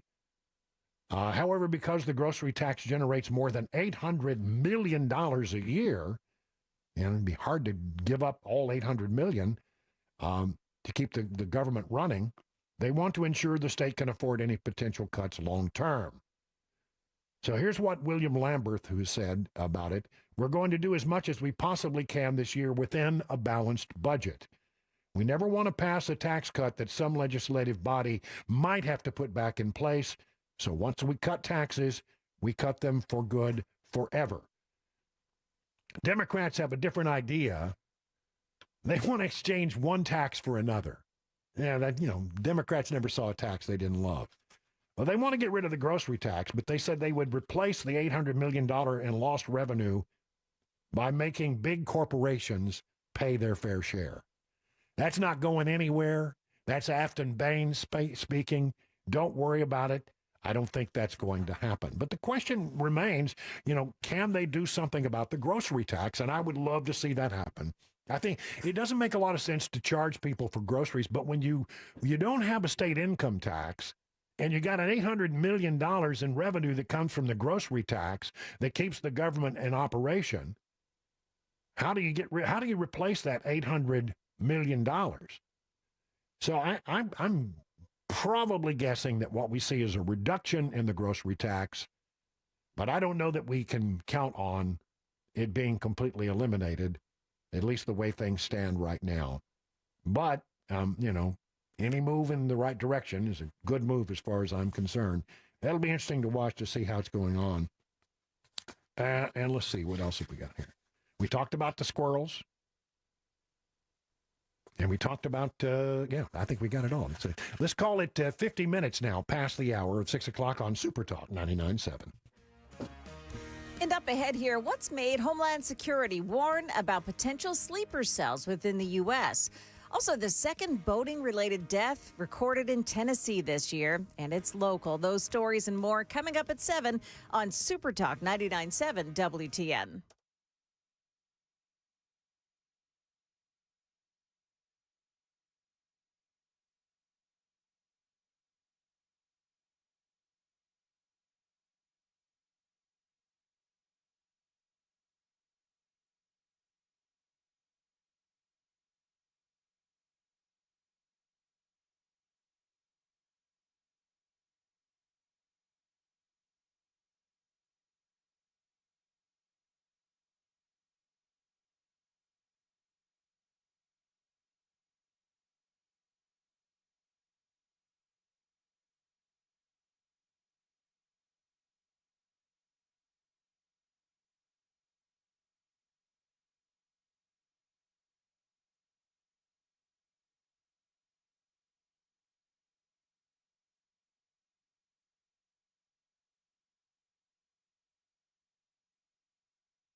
It's 56 minutes now past the hour of 6 o'clock on Super Talk 99.7. Brian Wilson and for Dan Mandis. Joan Jones is in the newsroom. Sam's pushing the blinky buttons. Guys, I got a question for you. Are you ready to get into a car and have it drive you around town when there's no driver? That'll be a no. Negative. Yeah, well, it's happening. You know, it's happening in Nashville right now. Yeah. I actually saw a clip of one of the Waymo cars broken down over by Broadway. I saw one about 3 weeks ago. I had to go downtown for a doctor's appointment, and I went to, and on the way back, I passed one of these cars, and when I passed it, at that time, they were still supposed to be drivers, but I didn't see a driver in the car. But now they say that Waymo fully autonomous cars are the thing here in Nashville. They are driving through the city. You can get into a Waymo. You can call a Waymo, and it will come pick you up, and it will take you where you're going, and there's nobody driving the vehicle. Just what in the world have we gotten into? I have a self-driving car. My truck has the ability to go down the highway, and I don't have to touch the steering wheel once I get into an interstate highway. Because if hit you the button, right, let it go. Yeah. If you put the cruise control on, it'll never hit anything in front of you, right? If you've got the lane assist, it keeps you in the middle of the lane. Mm-hmm. So, yeah, I mean, we could probably all do that, but personally, I disabled all those things. Well, I will find that, I like it when I'm getting on the interstate. Like when I'm going downtown. Yeah. Once I get to the interstate, now it doesn't work on back roads. My Ford system doesn't work on back roads. But when I get into the vehicle and hit the button on an interstate, it will keep me in the lane. If somebody pulls in front, it'll slow down. If somebody gets out of my way, it'll speed up. It'll take me all the way downtown. And I don't have to touch the steering wheel once. But you got to pay attention. The one thing I don't like about it is that my truck is watching me. Oh yeah, it's watching me, and they told me when I got the truck, they said, "See right here." I said, "Yeah, it's watching your eyes. There's a sensor that looks at you, the driver, and watches your eyes. And if you're not paying enough attention, it will bark at you." They're not copying your optical nerve pattern at all, Brian. I'm sure it's perfectly fine. Yeah. I like it, but I mean, we are in a time where apparently now you don't have to have a driver to get around, and I think we're going to see more of this kind of stuff. But I think a lot of people have real concerns. You go to Las Vegas, and apparently this is all the thing. Yeah, they got the buses, they got the Waymo, they got all kinds of stuff. They also have the first loop. Yeah, that's true. The boring loop. True. Yeah. So, well, we're on the cutting edge. And if you think that there's something wrong with that car because there's no driver, nope, you're not seeing things. That car doesn't have a driver. It's got a weird little spinny top thing on the top of it, though. That's sort of strange. All right, listen, coming up in the next hour, Marsha Blackburn at 7:15. We'll get into, right after the news with Joan Jones, we'll get deeply into what's going on with Iran. Mostly good news from our standpoint. It's all straight ahead right here on Super Talk 99.7.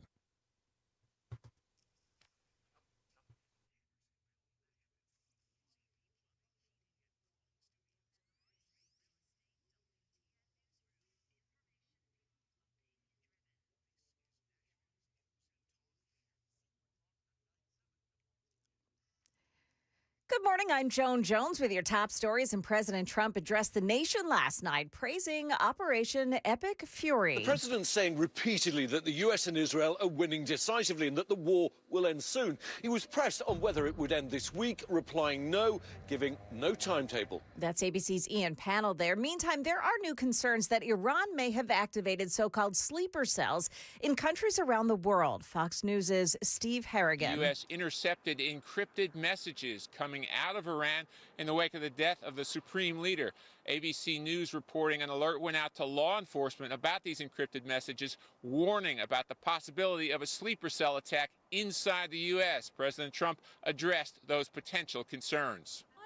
Activated any sleeper cells inside the U.S. They've been trying for a long time. We've been very much on top of it. We're watching every single one of them. Yeah, we know a lot about them. The biggest problem we have is the Democrat shutdown. We know a lot about them, but the shutdown doesn't allow us to do what we have to do. By the way, those messages were transmitted shortly after the Ayatollah was killed in the airstrike on February 28th. There's a new caucus in the House of Representatives. The Sharia-Free America Caucus consists of 46 members. One of them is Tennessee's Andy Ogles. The caucus was launched by Congressman Keith Self and Chip Roy, both of them from Texas. Its stated goal, to save Western civilization and fight back against the threat of Sharia. The body of a missing 66-year-old man has been discovered on Normandy Lake in Coffee County. Authorities say Marvin Parker went fishing on Friday, but his family and friends never heard back from him. One of them found his boat on Sunday, and a fisherman found Parker's body in a nearby creek. He wasn't wearing his life jacket at the time. Channel 4's Jeremy Finley there. This is the second boating-related death in Tennessee this year. So what would you do if you saw someone behind the wheel of their car unconscious on the highway? Check out this story of this couple. A couple driving on I-410 in San Antonio when they saw that silver SUV drift in front of an 18-wheeler, then go straight into the wall. When the couple caught up, they saw the driver was unconscious at the wheel because of a medical episode. So the guy slowed down his pickup right in front of the SUV and brought it to a stop. The unconscious man was brought to a hospital. That's ABC's Hannah Battah reporting. Market numbers brought to you by Beacon Capital Management, online at beaconcm.com. Our stock futures have turned negative now. We've got the Dow futures minus 38. Not too bad. That is the latest news. Traffic and weather next. I'm Joan Jones, WTN News.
Okay, so we have a crash in Woodbine on 24 westbound. It's just before I-440, and the right exit lane is blocked off there.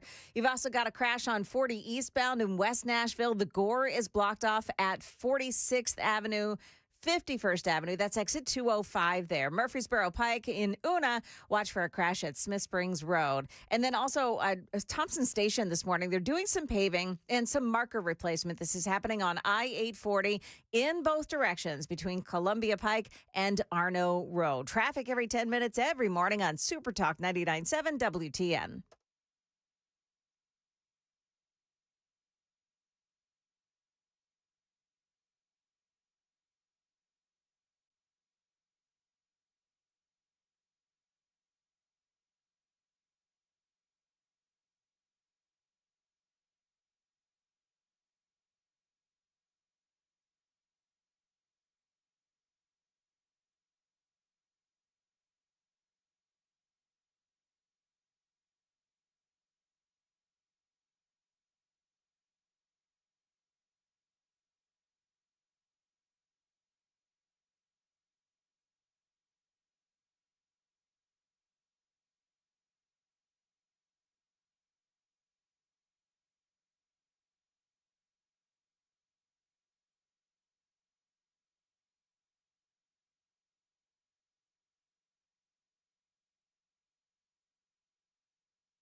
It is 7:07 on Super Talk 99.7. Brian Wilson in the chair for Dan Mandis. We have breaking news. Breaking news changes everything. Pete Hegseth, Secretary of War, is now giving a press conference at the Pentagon, an update on what's happening in Iran, and that's our story this hour. We'll be joined in a few moments by Senator Marsha Blackburn to talk about this and other things, but let's listen into a little bit to see what the Secretary of War has to say about our efforts in the Mideast. On my mind. So I'll close with Scripture, drawing strength from Psalm 144.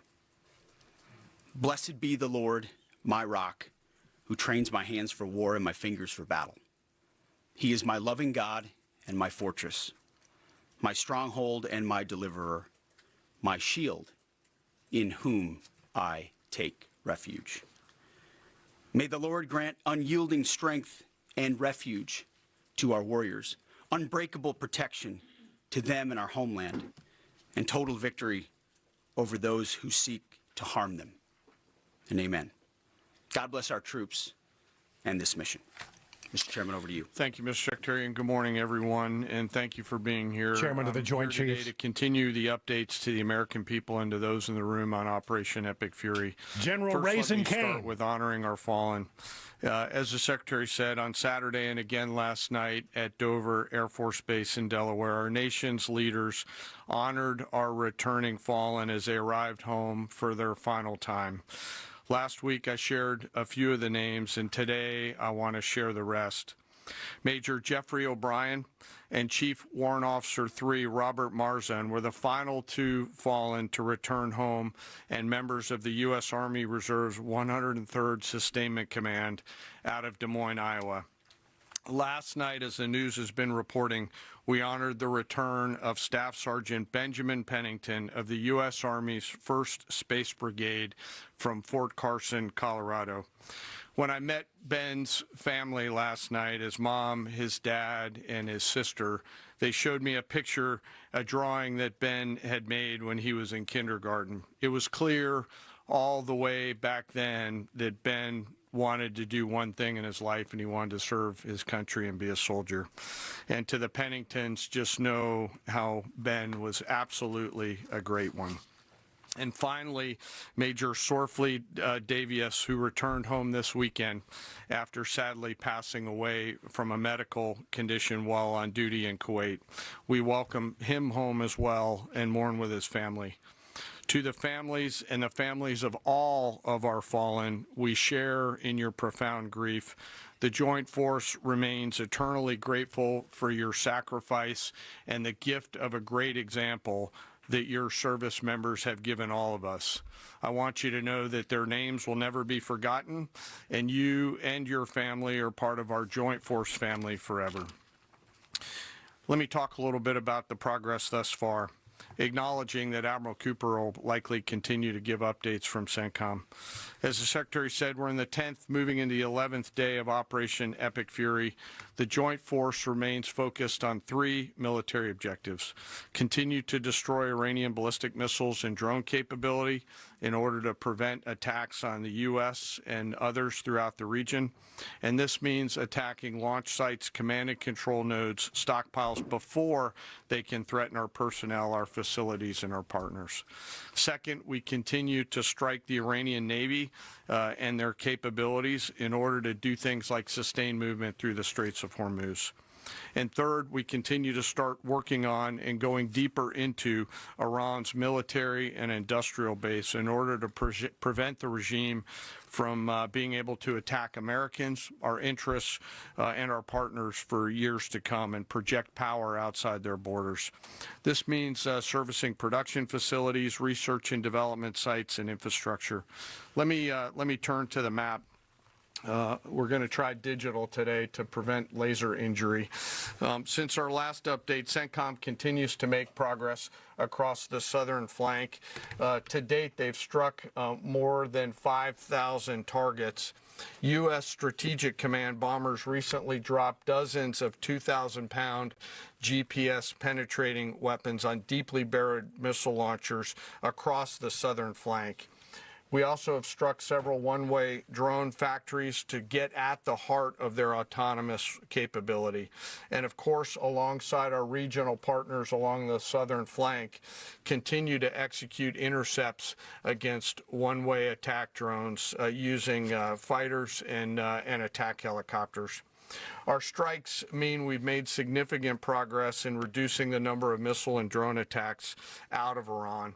Ballistic missile attacks continue to trend downward, 90% from where they've started, and one-way attack drones have decreased 83% since the beginning of the operation. A testament to our air defenders and our air defense systems, and as I said, our partners in the region continue to do great work as well. Well, that is the chairman of the Joint Chief of Staff, Dan Raisin-Kane, giving an update on where things are. Where the most significant thing that we heard there is perhaps that they have done a great deal of good with regard to reducing the number of missile attacks are down 90%. And the drones, which have been problematic, they really have, down to 83%. So real demonstrable progress is being made here. And this is nothing but absolute good news for those of us who've been following what's happening there. So it continues to be on track. I want to turn to what the president said about this yesterday. And one of the things he was trying to do was drive down the price of gasoline by reassuring people that this is not going to be a long-term investment. It's going to be a short excursion. Here's the president from yesterday. So with your help and hard work, we're making America great again, and we're doing it much faster than we thought. And it's better, stronger, and our country is doing really well. I mean, at a level that nobody thought. We took a little excursion because we felt we had to do that to get rid of some evil. And I think you'll see it's going to be a short-term excursion. How good is our military, right? Amazing. How good. Short-term. Short-term. Thank you. They're great. You know, we all together, in my first term, we rebuilt our military. And I didn't know I'd be using it so much in the second term, but we have a military like no other. Well, there you have it. The president talking about it being short-term. And by the way, the price of gasoline has come down, and the price of oil has come down dramatically since yesterday when it hit. A barrel of oil was selling for $110 a barrel yesterday. Now it's in the mid-80s range. So it had the desired effect. What's going on in Washington? How are they responding to all this? What's going to happen with the SAVE Act? Senator Marsha Blackburn will join us in a moment. Right now, quick check of traffic and weather on Super Talk 99.7.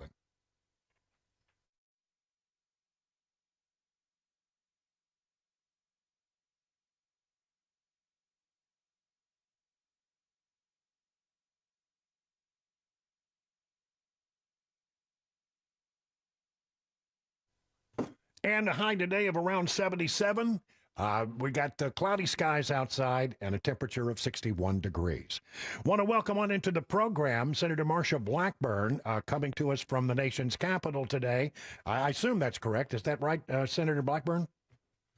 That is exactly right. I'm getting ready to head into our Tennessee Tuesday, and we've got about 130, 140 Tennesseans that are here, and we're going to have bacon, biscuits, and coffee and welcome them. Many are here for spring break. Others are up for different meetings, but we do this every single Tuesday morning so that we have the opportunity to visit with and talk with Tennesseans.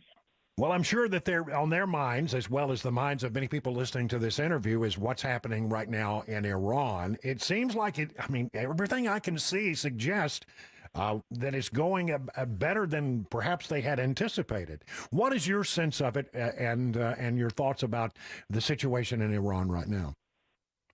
Yes, indeed, and it is a limited and controlled strike, and the president has laid out why it was necessary to move forward, and also that this is moving a little bit ahead of schedule. And General Kane and Pete Hegseth, Secretary Hegseth, are doing a briefing right now over at the Pentagon and are giving the latest updates. What we know is that it was necessary because Iran had admitted the amount of uranium they had and their ability to move forward with nuclear bombs. We cannot have a nuclear-armed Iran.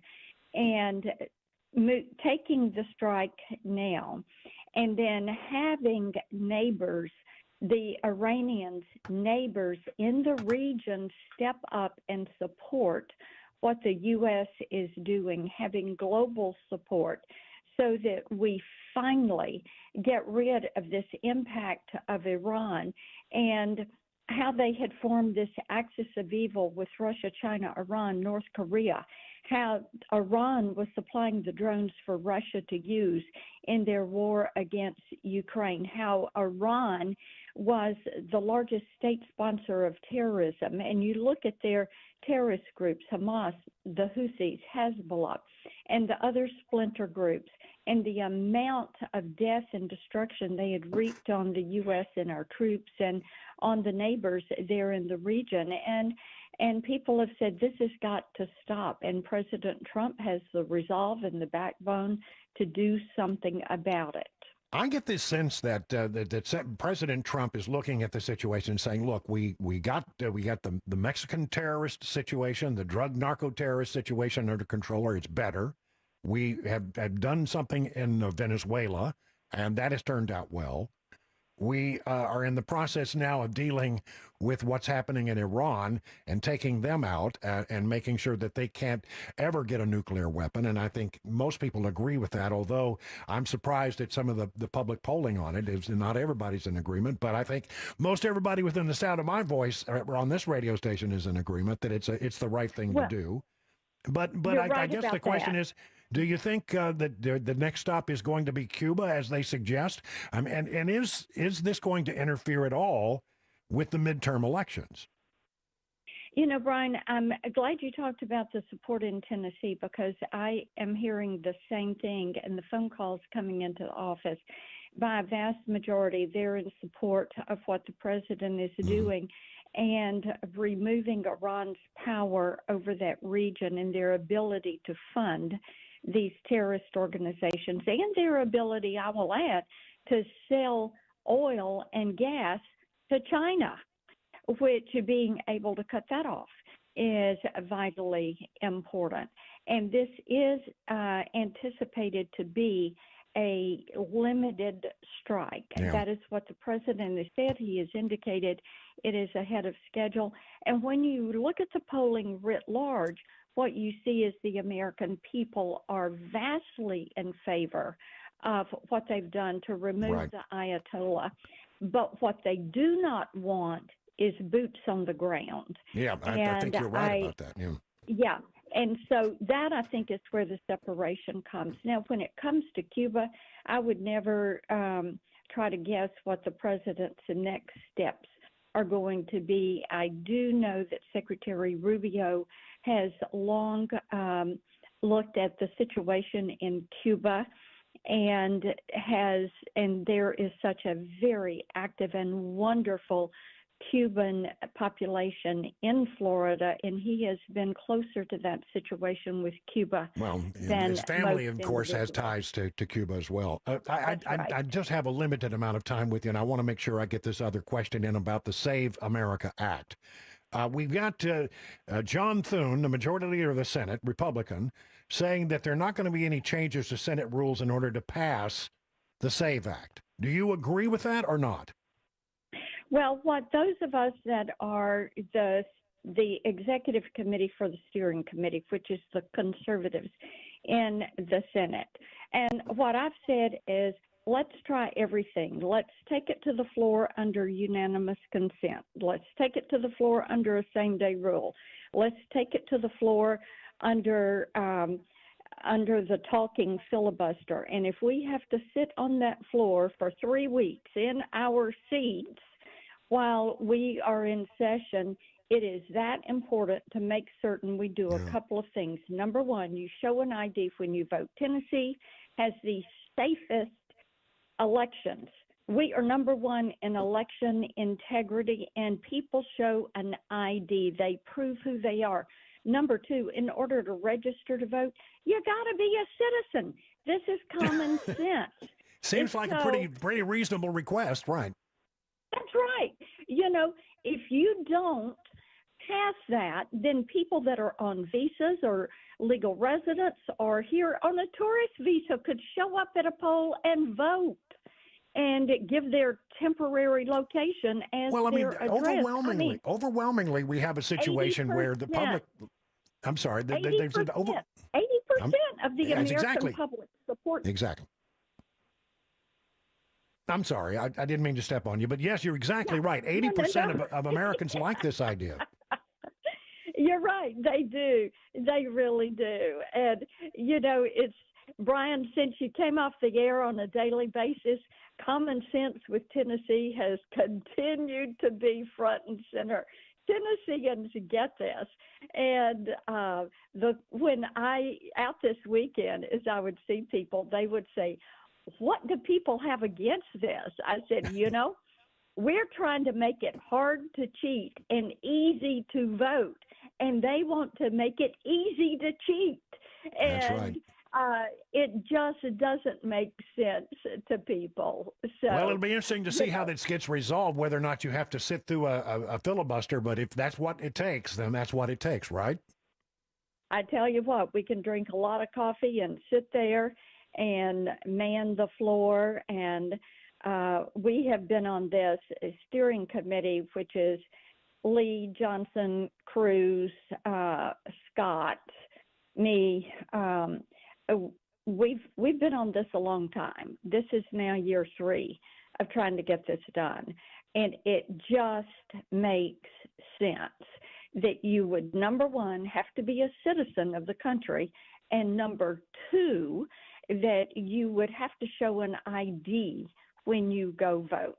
Common sense. Common sense. Yeah, it baffles, it just blows my mind that the Democrats are trying to stand against something that 85% of Americans are in favor of. Even Democrats, a large majority of Democrats, it's hard to get Democrats to agree on anything, but 70% of those who've been surveyed on the Democrat side of the equation say they want this bill passed, and yet the Democrats stand in opposition to it, which the only thing that you can figure out is that they want to leave open the option of cheating. That's, you know, that is right. And what we have to do is foreclose that. One other thing, just for your audience to know, I know a lot of your listeners have written into us and have stopped me about this birthright citizenship issue with these people that come in, you know, and they come here just long enough to have the baby, make the baby a citizen, then go back to their home country. We actually are doing a hearing on this today in Senate Judiciary Committee. And we're pleased to finally get that hearing. This is something I've been trying to push to the forefront with my legislation for the last several years. And so, yeah, we're going to have that hearing, and people can follow that hearing. It's at 2 o'clock this afternoon. All right. Well, Senator, I promised that I would get you out at a specific time because I know you have other interviews to do. So I'm going to release you to go do those other interviews. Tuesday. That's right. That's right. And have some biscuits and gravy for me. All right. It's 7:25. 7:25 on Super Talk 99.7. Time for a quick check of commercials. Let's go to commercials. That's what we're going to do now. 7:25 on Super Talk 99.7.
Good morning. It's now 7:31, and I'm Joan Jones with your top stories. Long lines at TSA checkpoints around the nation, and it's blamed on the partial government shutdown. ABC's Gio Benitez is at Newark Liberty Airport in New Jersey. So far, big airports like Newark have been faring better, but there's a real concern here about lines the longer this shutdown goes on. 2 lines, 2 escalators. Because of that shutdown, the roughly 60,000 TSA officers who get you through security haven't gotten a full paycheck in almost a month, and many of them aren't showing up to work. Now, the partial government shutdown continues today. DHS's social media pages show photos of those long lines, blaming Democrats for holding spring break travel hostage for political points. TSA workers received only a partial paycheck on February 28th. They'll miss their first full paycheck on March 13th. Things are back to normal this morning after the FAA issued a ground stop for all JetBlue flights early this morning. The airline requested that nationwide halt over IT failures. It was lifted after about an hour. Flights are expected to be on time at this point, but it is still a good idea to check your flight status if you do have a JetBlue flight this morning. Got an update from the Pentagon on the Iran conflict this morning. Joint Chiefs Chairman General Dan Kane talking about receiving the body of Glendale, Kentucky native Army Sergeant Benjamin Pennington last night at Dover Air Base. When I met Ben's family last night, his mom, his dad, and his sister, they showed me a picture, a drawing that Ben had made when he was in kindergarten. It was clear all the way back then that Ben wanted to do one thing in his life, and he wanted to serve his country and be a soldier. And to the Penningtons, just know how Ben was absolutely a great one. Pennington was severely wounded during an Iranian strike on Prince Sultan Air Base in Saudi Arabia. That is the latest news. We've got your traffic and weather ahead. I'm Joan Jones, WTN News.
Got to watch it in Woodbine on 24, the westbound lanes, right before I-440 exit 53. There's a crash on the shoulder, and it's partially sticking out into that exit lane, Bellshire. Dickerson Pike at Doverside Drive. Watch for a crash in that spot as well. Traffic every 10 minutes every morning on Super Talk 99.7 WTN.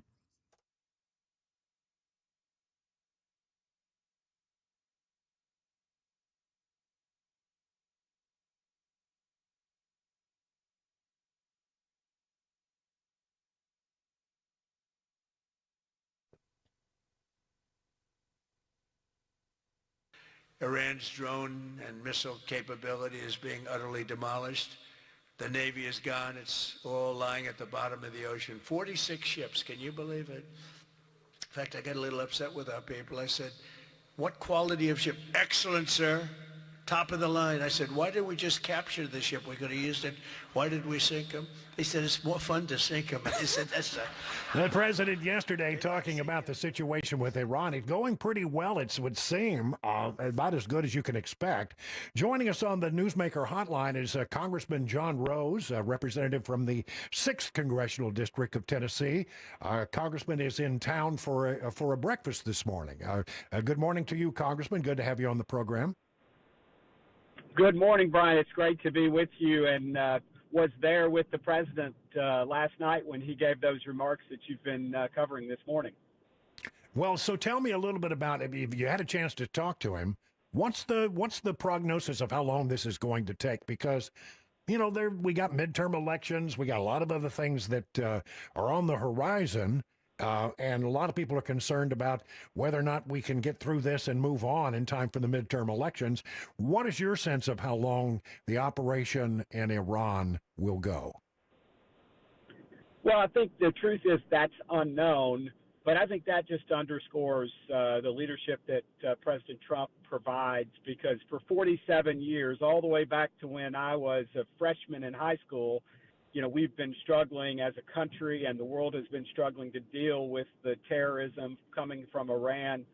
And President Trump has, you know, like no president before him of either party, shown the willingness to do the right thing and stand up and confront the evil that is the current regime and likely the next regime to follow in Iran. And the president's done a very good job, I believe, of making the case.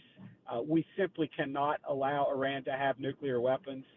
He's taken decisive action to make sure that's not going to happen. Now taking this action, you know, with our great military efforts to ensure that the first work that we did last summer sticks and that they don't get past that, and also to address the growing threat of the ballistic missiles that they're producing to use themselves and also sharing with others. And so I think the president is committed to doing that. I think it is, we all can agree, a politically fraught move because there is some unpredictability to it, but I think this president will see it through to the end.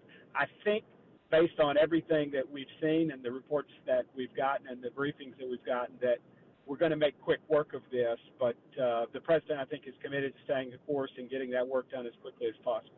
Can you tell me how concerned are you about these reports that we're hearing that sleeper cells within the United States have been activated? I think that's the thing everybody is most concerned about right now from a domestic standpoint. Absolutely, deeply concerned about this. We know that, many hundreds of Iranians in the low thousands were allowed to come into the country. We can only anticipate what their objectives might be. And then we know that over 2 million gotaways came into the country during the just, deplorable, effort by the Biden administration to just have open borders. And so, we're now going to reap, I think, a bitter harvest from the missteps of progressive Democrats and the Biden administration over the 4 years that Biden was in office.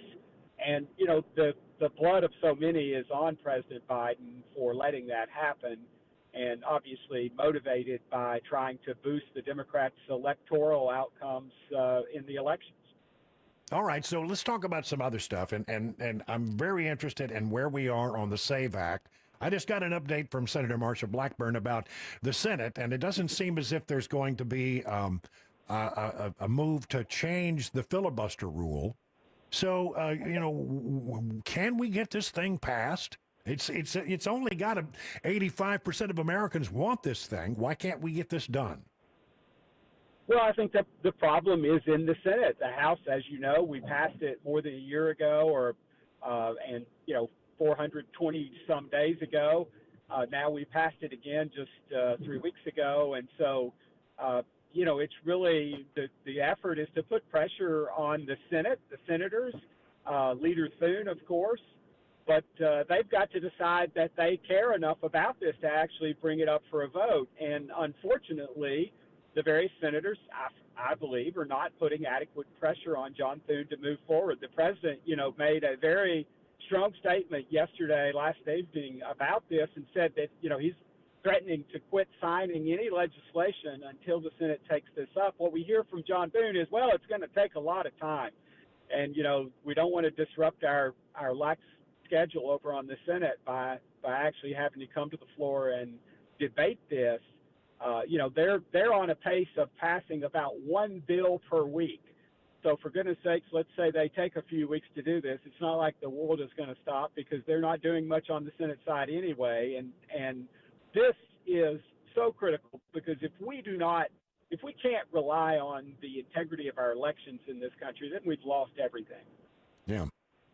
It really is. It's just shocking that Democrats are trying to fight this, given the fact that it's one of those 80-20 positions that the Republicans are in favor of and the Democrats are against. I don't know how they continue to have any credibility at all. Well, one way or the other. That's another matter for another day. So your sense of it is that it's important to remember, Brian, that Leader Thune has yet to even put this up. I mean, yes, maybe it would go down. They would filibuster it. The Democrats would.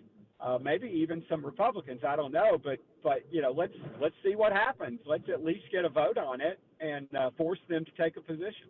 Well, I know it's a Senate matter, but where are you on getting rid of the filibuster? Do you think that's because I personally, as somebody who covered the Senate for many years, I believe in the filibuster. I just wish we would do more of them. Let's instead of having to go through the whole cloture thing because you want to move on. Why not actually force them to get on the floor and defend some of these crazy things that they are trying to defend?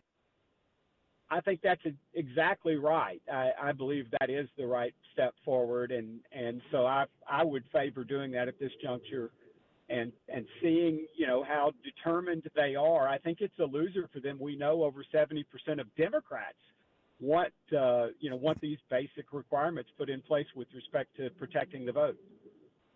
Well, okay. Listen, what brings you to town? You're in town for a breakfast this morning, right? Yeah, the Nashville Chamber of Commerce. Governor Lee is addressing here shortly, and we're in town just to be present for that and talk to, chamber members and others while we're in Nashville. The whole week, traveling across the state. I'm going to speak a little bit later this morning to the Republican women over in the Upper Cumberland, and just have a full day. All right. Well, it's good to have you, and always appreciate you dropping in on Nashville's Morning News. Thank you. Appreciate the opportunity, and just trying to meet every Tennessean and make the case to them that they ought to pick me to be the next governor of Tennessee.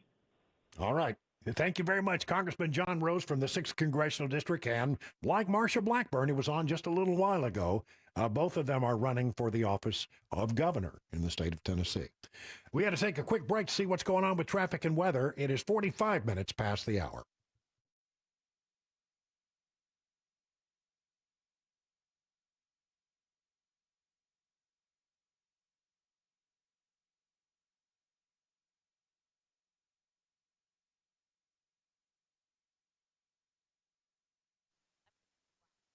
Currently in Nashville, 62 degrees, and we're looking for a high today of 77 degrees.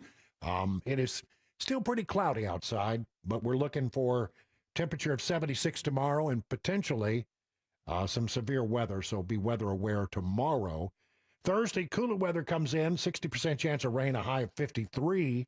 Friday and Saturday look pretty good. Sunday, we got well, I think even into maybe even Monday, probably, temperatures will drop down below freezing again in the overnight hours.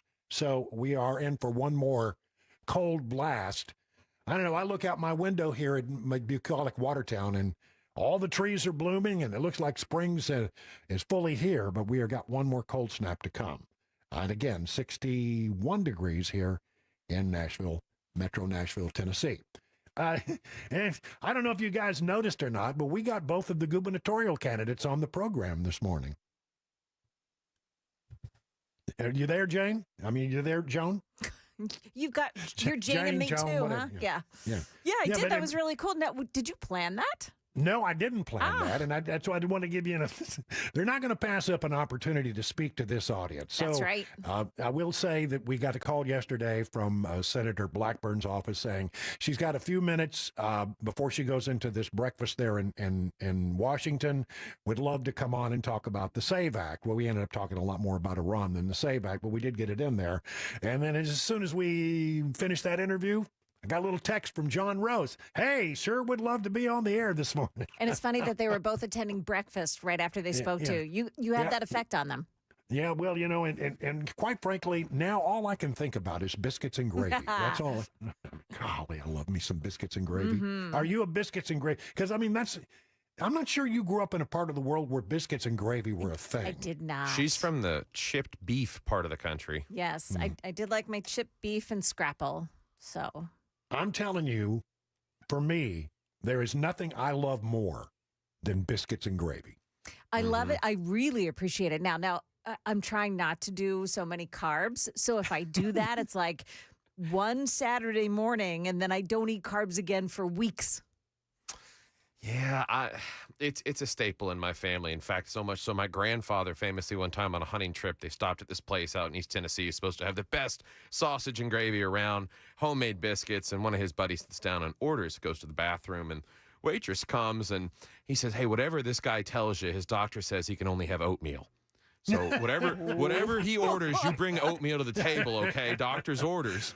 Yeah. And so she brings everybody their biscuits and gravy and brings him some oatmeal, and ma'am, this isn't what I ordered. And she's, and just not paying attention to him. Ma'am, it's not what I ordered. And finally she snaps at him, shut up and eat your damn oatmeal. There's the South for you. My mom made homemade sourdough biscuits that were just, I mean, I've never had a better biscuit than my mom made. And for us, a Sunday morning was biscuits and gravy time. And I could put away a pan of biscuits and gravy. I can do it. I love me some biscuits and gravy. And, you know, finding great biscuits and gravy is a lot harder than you might imagine. It's because it's really, honestly, it's about the biscuits and it's about the gravy. Oh, yeah. Getting good biscuits with good gravy. Sometimes you get good biscuits and you get bad gravy. Sometimes you get good gravy and bad biscuits.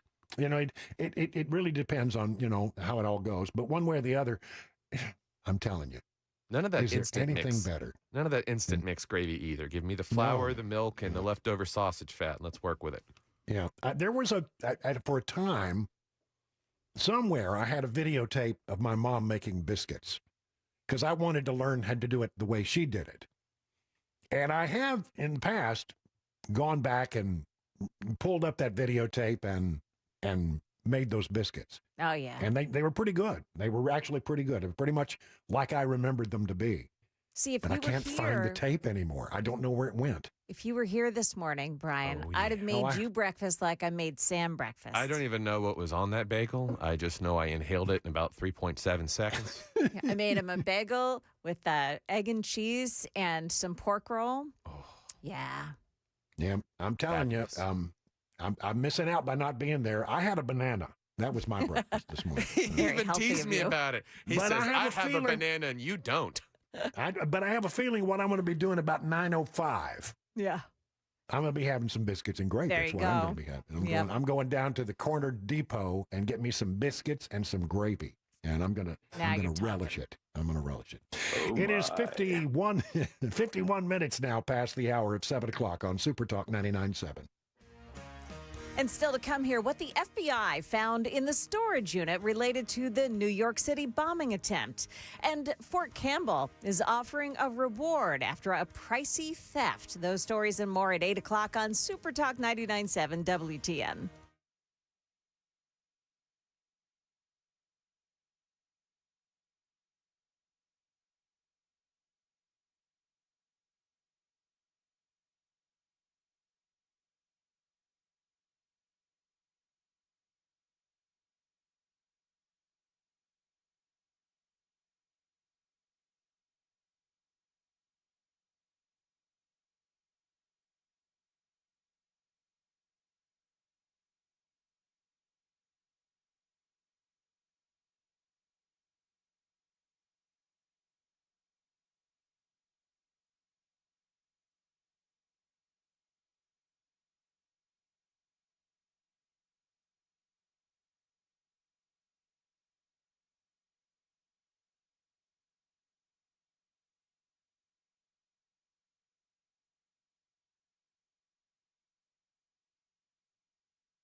It is 57 minutes now past the hour of 7 o'clock on Super Talk 99.7. Hey, everybody talks about drones.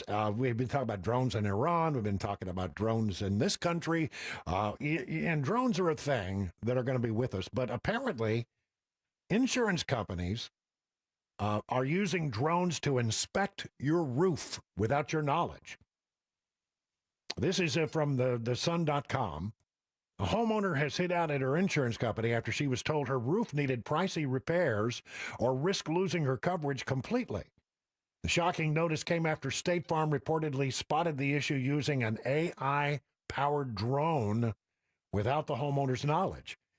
It's not just drones. I mean, apparently insurance companies have decided they're going to start checking out your roof because if you've got a roof that needs repair, they don't want to get stuck with the charge. So they'll say, your roof is not up to standards. You've got to repair your roof. You got to put on a new roof, or you risk losing your insurance, your home insurance. I actually know that exact policy for State Farm, Brian, because they did the same thing to me.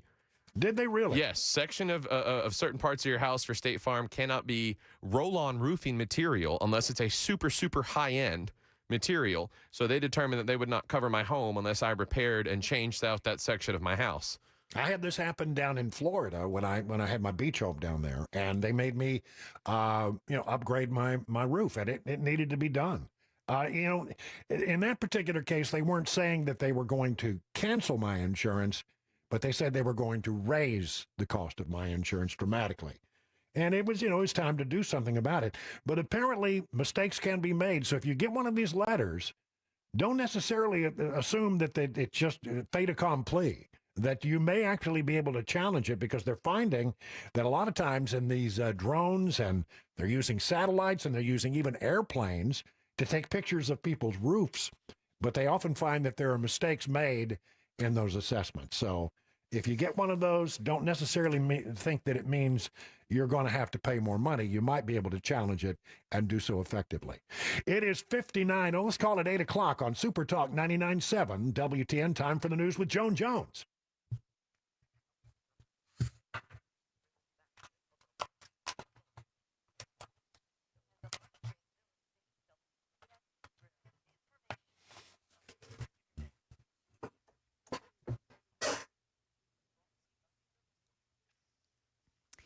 Good morning, 8 o'clock now. I'm Joan Jones with your top stories. The FBI searched a Pennsylvania storage unit in connection to the investigation into those two ISIS-inspired botched bombing, the two men who tried to bomb the area outside of Gracie Mansion on Saturday. Now, inside that storage unit, they found more homemade explosive devices, detonating them late last night at the site.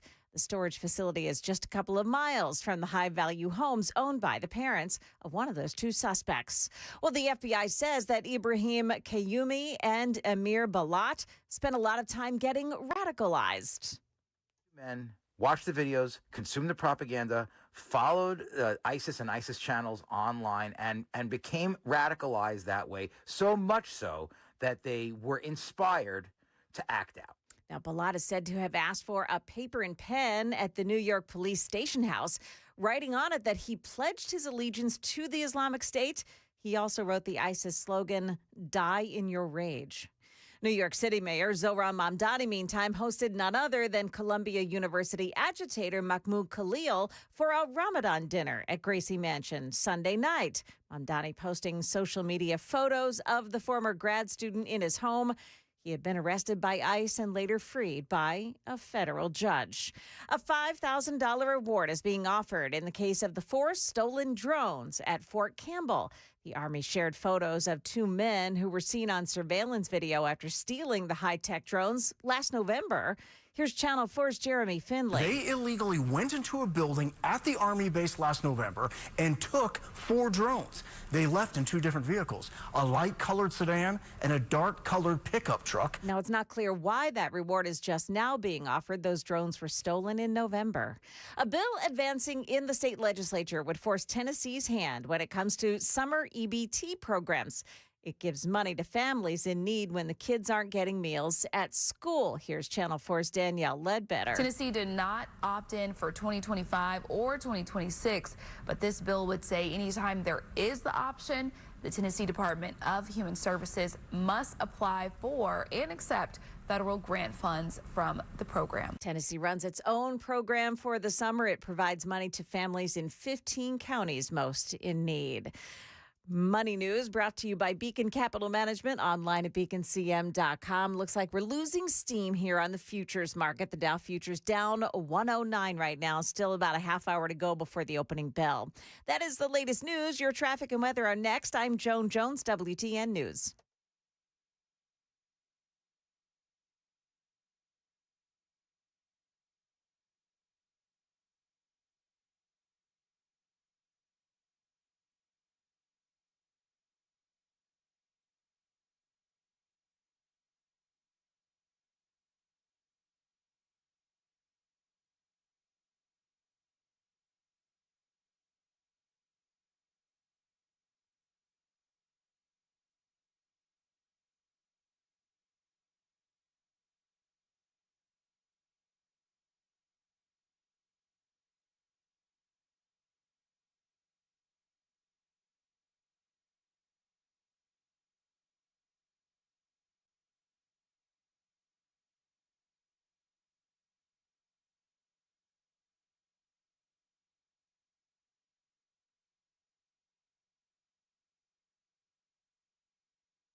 Little trouble on 24 westbound in Antioch this morning. It's just before Haywood Lane that you'll find a car on the shoulder and a lot of debris in the HOV lane. That HOV lane is blocked off by it this morning. Also, Edge Hill Avenue at 8th Avenue South. There's a crash involving injuries. 65 on the southbound side at Talbot's Corner, right at the I-65-24 downtown exit. Watch out for a crash there as well. Traffic every 10 minutes every morning on Super Talk 99.7 WTN.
It is 6 minutes past the hour of 8 o'clock on Super Talk 99.7. Brian Wilson in the chair and on the air, filling in for Dan Mandis, who will return on Monday. Joan Jones in the newsroom. Sam pushing the blinky buttons.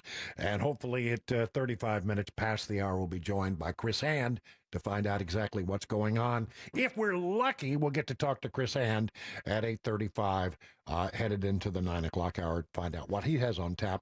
I want to make sure that everybody within the sound of my voice is paying attention to this. Iran may have awakened terrorist sleeper cells in America. some indication that that has happened. Now, if you were with me when I did the afternoon show, hardly a day went by where I didn't decry the danger that the Biden administration was putting us under by allowing people to come willy-nilly across the border. They weren't stopping anybody. People were coming in here who were, there were known knowns and there were unknown knowns, and we had people who gotaways that came through by the tens of thousands, if not more. Maybe as many as I think it was at one point 1 million gotaways. People that never came in contact with the Border Patrol or ICE, who got into this country. We had no idea where they are. We have no idea who they are. We don't know who they're loyal to. We don't know what they're up to. We don't know where they're going. And that's still very largely the case because there were so many of them let in by the Biden administration. And now comes word that a communication has been intercepted by our side that may have been a triggering of the sleeper assets inside America. Quote, the U.S. has intercepted encrypted communications believed to have originated in Iran that may serve as an operational trigger for sleeper assets outside the country, according to a federal government alert sent out to law enforcement agencies. The alert, reviewed by ABC News, cites preliminary signals analysis of a transmission, likely of Iranian origin, that was relayed across multiple countries shortly after the death of the Ayatollah. So here, I want to go through and read a little bit more from this transmission, this law enforcement bulletin. The intercepted transmission was encoded and appeared to be destined for clandestine recipients who possess the encryption key, the kind of message intended to impart instructions to covert operatives or sleeper assets without the use of the internet or cellular networks.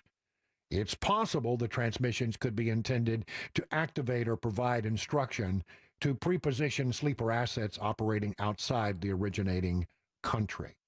And while the exact contents of these transmissions cannot currently be determined, the sudden appearance of a news station with international rebroadcast characteristic warrants heightened situational awareness. Around the country, law enforcement organizations are stepping it up because we don't know what the Iranians might try to pull off in our country. Which brings me back to what you can do about it. You can do more than worry. You can keep an eye open. If you see something, you should say something. Don't hesitate. You know, we had a situation the other day where a plane was leaving here at B&A, was going to Fort Lauderdale. It got diverted to Atlanta because somebody thought there might be a bomb. But turned out to be a huge misunderstanding. Basically, you had a Muslim guy who was trying to pray on the plane. And, you know, it's Ramadan, and he had an alarm set on his phone that would alert him to the times he was supposed to do his prayers. And if you're a Muslim, you stop whatever you're doing. And you do those prayers. And it turns out that's all it was. The guy was completely caught off by surprise, according to witnesses. Didn't have any idea that he was the subject of everything that was going on. And police have said that there turned out to be not a legitimate threat. But I would rather have those occasional things that would crop up, as troubling as they might be, than to see something and not say something that might turn out to be a thing. So that's the only thing you can do. I think you should do it. Now, there is legitimate concern backed up by what happened in New York City. You heard about this, no doubt. Objects thrown near Zohran Mamdani's official home were improvised explosive devices made to injure, maim, or worse, according to a New York City police commissioner. Improvised explosive device thrown near the New York mayor's residence during weekend protests are being investigated as an act of ISIS-inspired terrorism, the city's police commissioner said.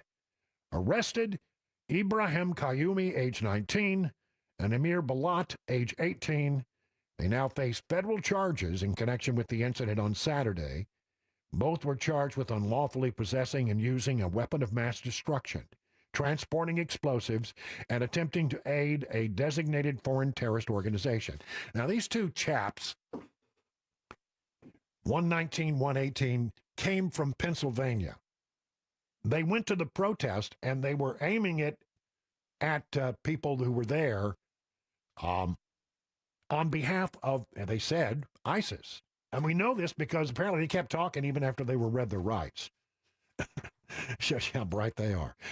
In federal court Monday, attorneys for Balad and Qayyumi requested protective custody for their clients.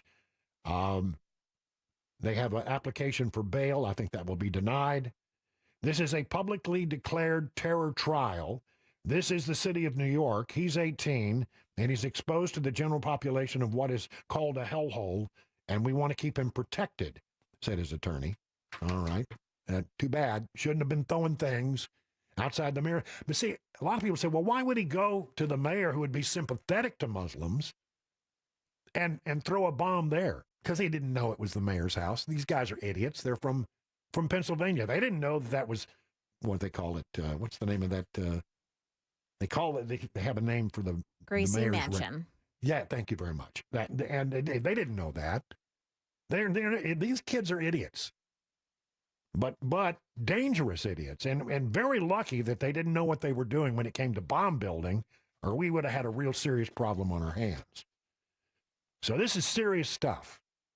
We need to take it seriously. We need to be on the alert. I can assure you, I've read some stories about, like in L.A., they're handing out enhanced body armor and increasing the amount of ammo that each police officer has. In L.A. and in the L.A. Sheriff's Department, they're now pairing up. There's no more single officers on patrol. Everybody's doubled up so that they have an automatic backup no matter where they go. And they're given enhanced body armor and extra ammunition just in case they need it. I can assure you that's happening in Nashville. I can promise you that if they've got a brain cell working, they're doing the same thing. They're backing up their troops and making sure that they're aware and giving them the tools they need, hopefully, to keep something like that from happening. We have soft targets all over this town. I'm not telling the terrorists something they don't know. So it is my hope if you go downtown, you will see an enhanced presence. If they're not doing that, then something is dreadfully wrong, but I have a feeling they're on it. We'll see what happens in the days ahead, but listen, keep your head on a swivel. Keep aware of what's going on in the world around you. I've always been shocked, stunned, and amazed at how people walk through life blissfully unaware of what's going on around them, not paying attention. So keep an eye open. If you see something, say something, even if it turns into something of a misunderstanding, as we had with this incident involving the Southwest airline flight. I would rather that be the case than to have missed something because somebody said, well, I decided not to say anything. Say it. We've all got to be looking out for each other in this particular case. 15 minutes now past the hour of 8 o'clock. Time for a quick check of traffic and weather.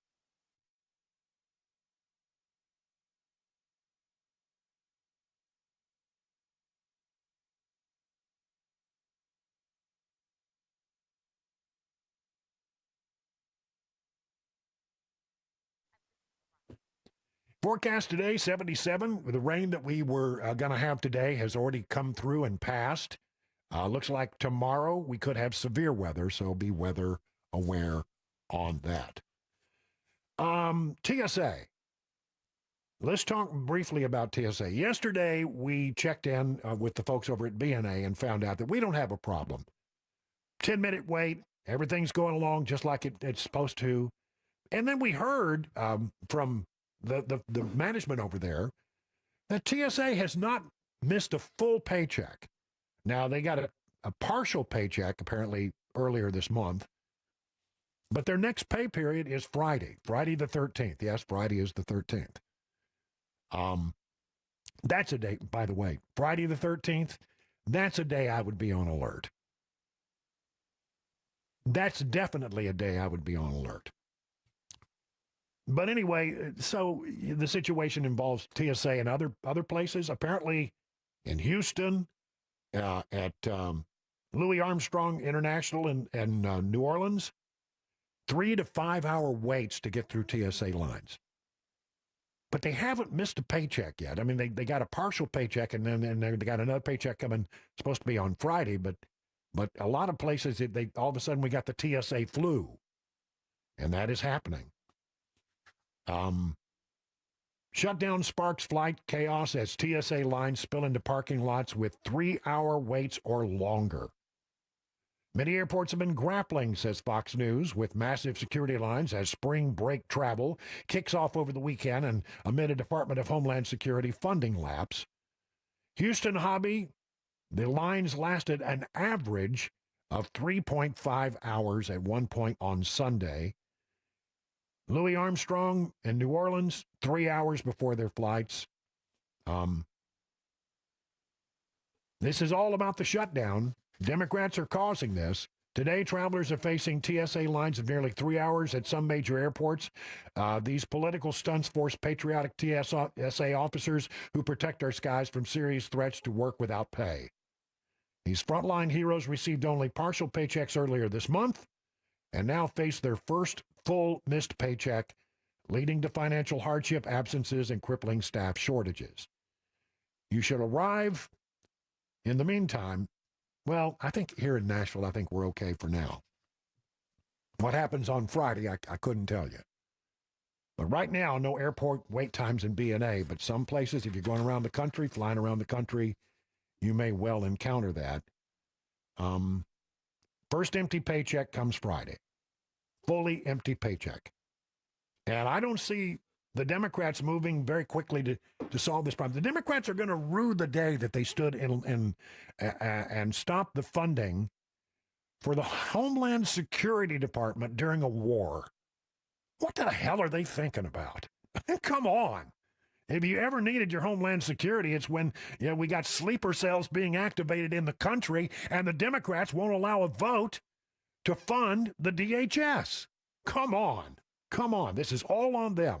So if it happens, God forbid that it happens. I don't want this to happen. I mean, the furthest thing I want is for some kind of disaster to happen. But if it happens, I'm going to say it right now. There's only one group of people who is responsible, and that's the Democrats.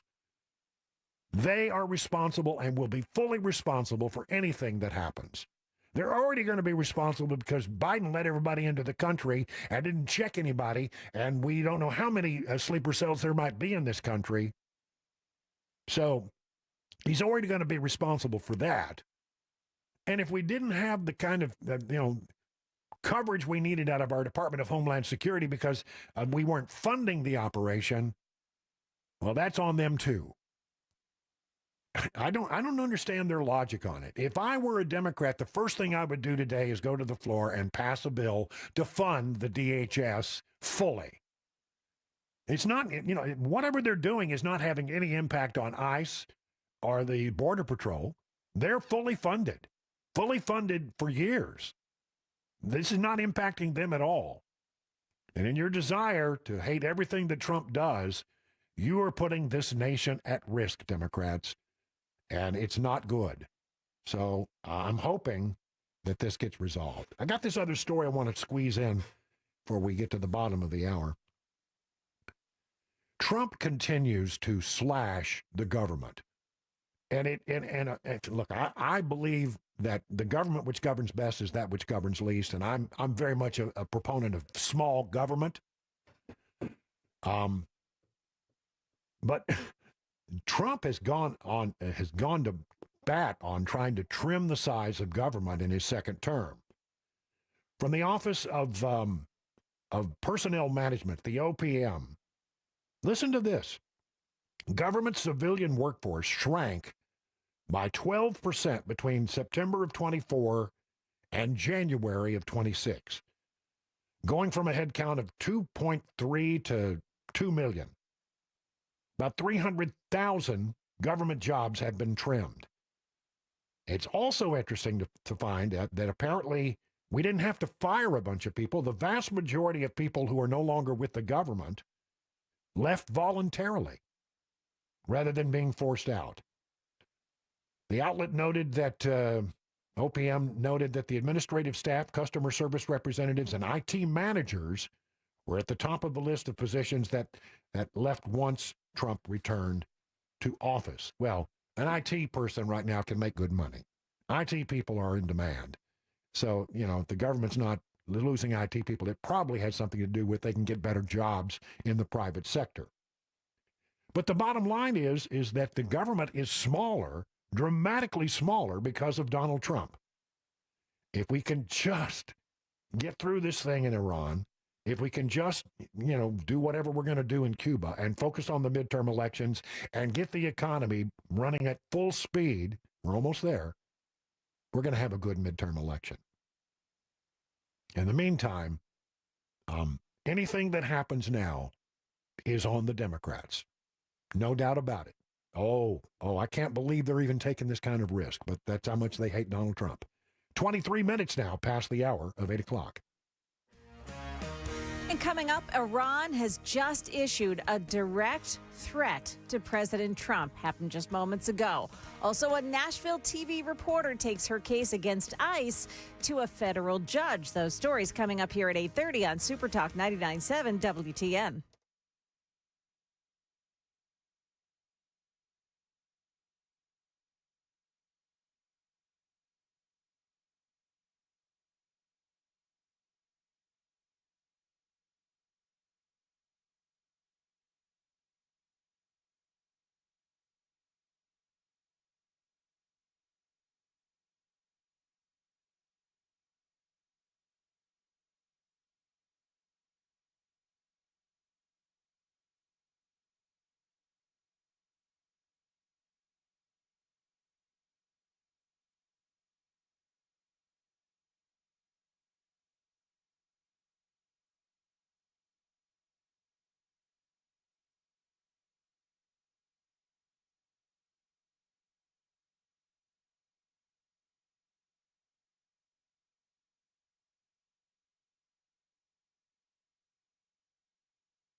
Good morning, 8:30 now. I'm Joan Jones with your top stories. Iran is warning President Trump to, quote, be careful not to be eliminated.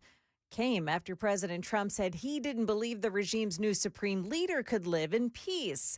Those comments came last night during the president's address to the nation. Well, this morning, War Secretary Pete Hegseth on the objectives still to be achieved in Iran. One, destroy their missile stockpiles, their missile launchers, and their defense industrial base, missiles and their ability to make them. 2, destroy their navy. And 3, permanently deny Iran nuclear weapons forever. Hegseth also saying that today will be the most intense day of strikes inside Iran. The Colombian-born television reporter detained by ICE in Nashville this week took her case to court, challenging the lawfulness of her detention. WSMV4's Joylyn Bukovac reports that the judge has now ordered the federal government to explain why Stephanie Rodriguez Flores is in custody. Rodriguez Flores filed an amended petition this week saying that her First and Fifth Amendments were violated. The Nashville Noticias reporter was arrested during what she's calling a targeted enforcement operation on March 4th. And ICE said that she entered the U.S. with a tourist visa in March of 2021, and that was only valid for 13 days. The Tennessee Star is reporting that Rodriguez Flores was first ordered to appear at an ICE office January 8th. And she got married 2 weeks later, suggesting she did so in an effort to stay in the country. Market numbers brought to you by Beacon Capital Management online at beaconcm.com. Right now, the Dow Jones Industrials trading just 8 points lower. At the start here, we've got the NASDAQ up 54. The S&P 500 index is plus 3. That's the latest news, traffic, and weather next. I'm Joan Jones, WTN News.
65 southbound lanes in Brentwood. Watch it just before Concord Road, exit 71.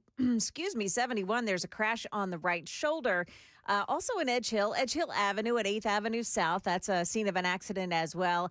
And in Thompson Station, they're doing some paving and marker replacement work. So I-840 in both directions, under construction in that area between Columbia Pike and Arno Road. Traffic every 10 minutes every morning on Super Talk 99.7 WTN.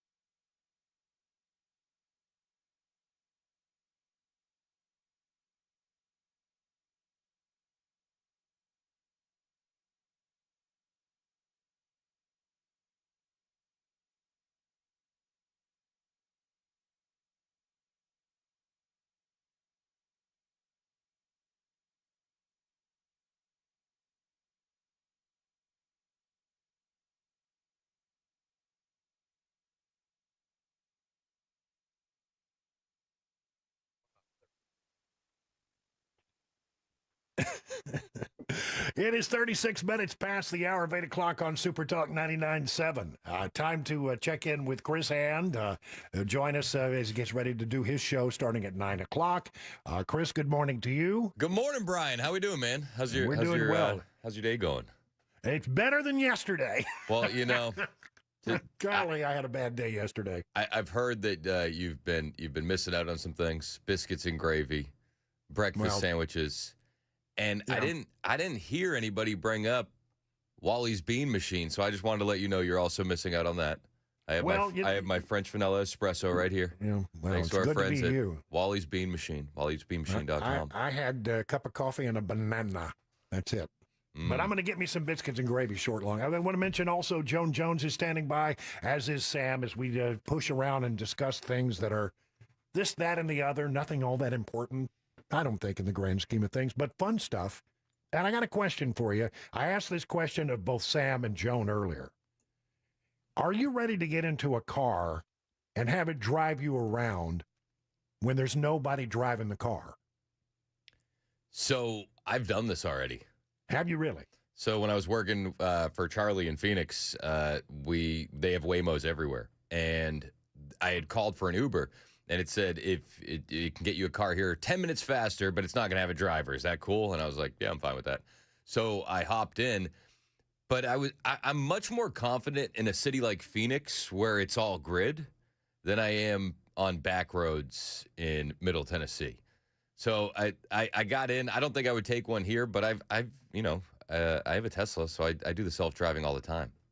Yeah, I have self-driving in my truck, and I love it. I think it's great. However, it's not foolproof, and you have to stay alert. Even I'm sure with the Tesla, that's true as well, right? Well, yeah, and that's the thing. I'm right there. I can take control in a split second. If you're in the back seat where there's no driver in the car, it's a different matter, isn't it? Yeah. And did you hear the horror stories in San Francisco where the members of The Walking Dead, the opioid community out there, the unhoused, they'll randomly stop in front of these Waymo cars. And then they won't be able to move, and then they'll terrorize the passengers inside. So I know, but it's scary, man. You'll have like this 20-year-old woman who's just trying to get home, and then you have The Walking Dead stopping her cab asking for change. Good Lord. It reminds me of the Tosh bit. I tried it one time. You can think ill of me. Where this guy had been harassing me on the interstate, and I get off the exit, and there's a homeless guy sitting there holding up a cardboard sign, and he comes up to the car, and I'm like, here's $20. Go absolutely bonkers on the car behind me, please. He did. It was money well spent. Oh, my gosh. That's hilarious. Why are you watching Tosh? There you go. I'm done. He used to be funny. Well, I got to tell you, I can see the technology, and I'm an early adopter of technology. I think everybody knows that about me. I love technology, but I love my self-driving truck. If I get on the interstate, hit the button, I don't have to think about it till I get to downtown Nashville. Yeah, it's great. It's awesome once you get on the interstate.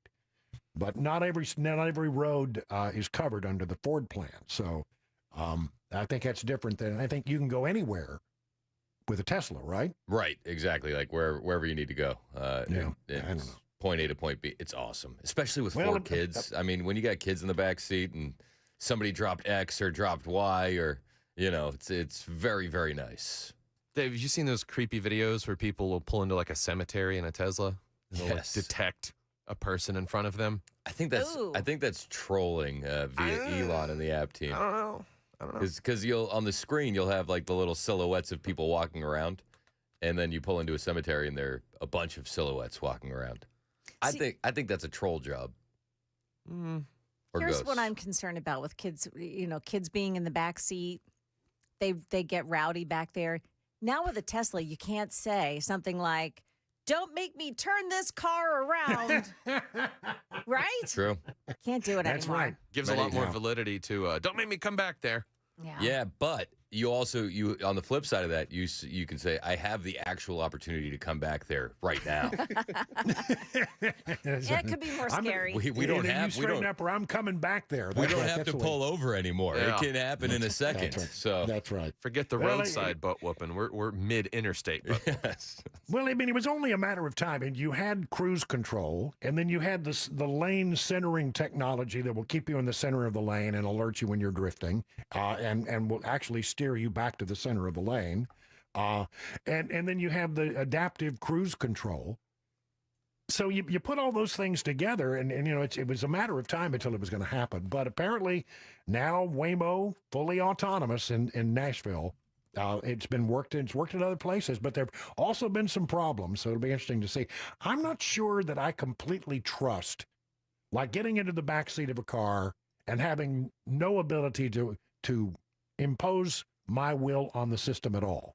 I don't think I could do that. It's one thing if it's your car, right? Yeah. It's another if it's corporate owned and hackable. Well, it's one thing if all you have to do is grab the steering wheel.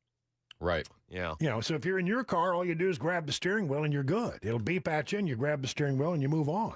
But if you're in the back seat, how do you do that? I don't know. I don't know. The technology is going to, I love technology, but I'm aware of the issues, and I'm very concerned about this story from PJ Media.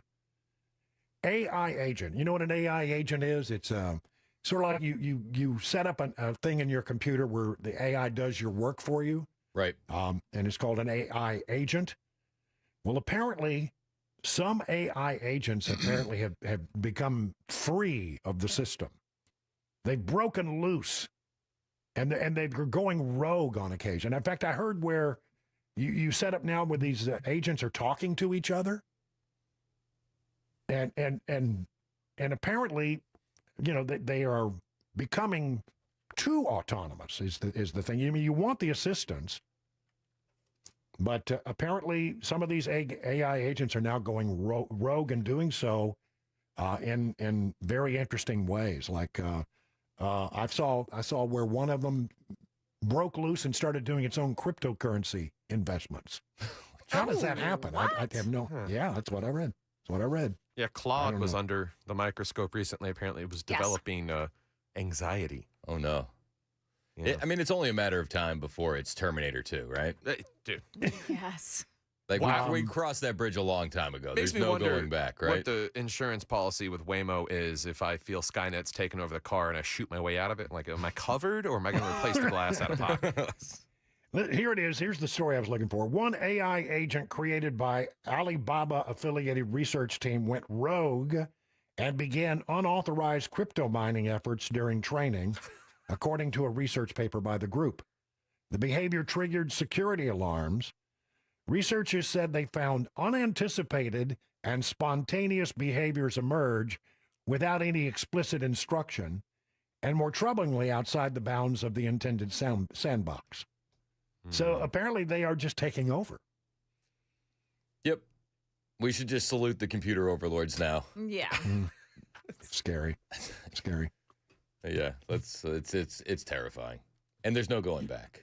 No, I don't think there is. The toothpaste is out of the tube. So now it's like we need AI to be solely controlled by the United States, because the other side of that coin is even more terrifying when you look at China. It is. Yeah, China. Are you ready? Are you ready for your $2,000 foldable iPhone? Is that really going to be coming? Yep, Apple is doubling down on its premium strategy, according to TechBuzz. Preparing at least 3 new ultra-premium products that could reshape its high-end portfolio. One of them is a MacBook. One of them is apparently a foldable iPhone. Headliner is Apple's long-rumored foldable phone, which previously reports pegged at about $2,000, which is about double the cost of a standard Pro Max. That would put it squarely against Samsung's foldable phone. And then, oh yeah, this is one, AirPods with cameras.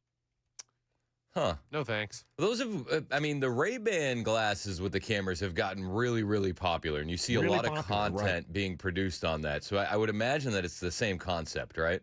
Yeah, instead of having glasses, they would put a camera in your earphones, and it would be able to take pictures and, I don't know, interact with AI technology elsewhere, apparently. I don't know. I just know that these tech companies never listen to me. All I really want is an updated Sidekick 2 for T-Mobile, and I'd be back. They could get me away from the iPhones.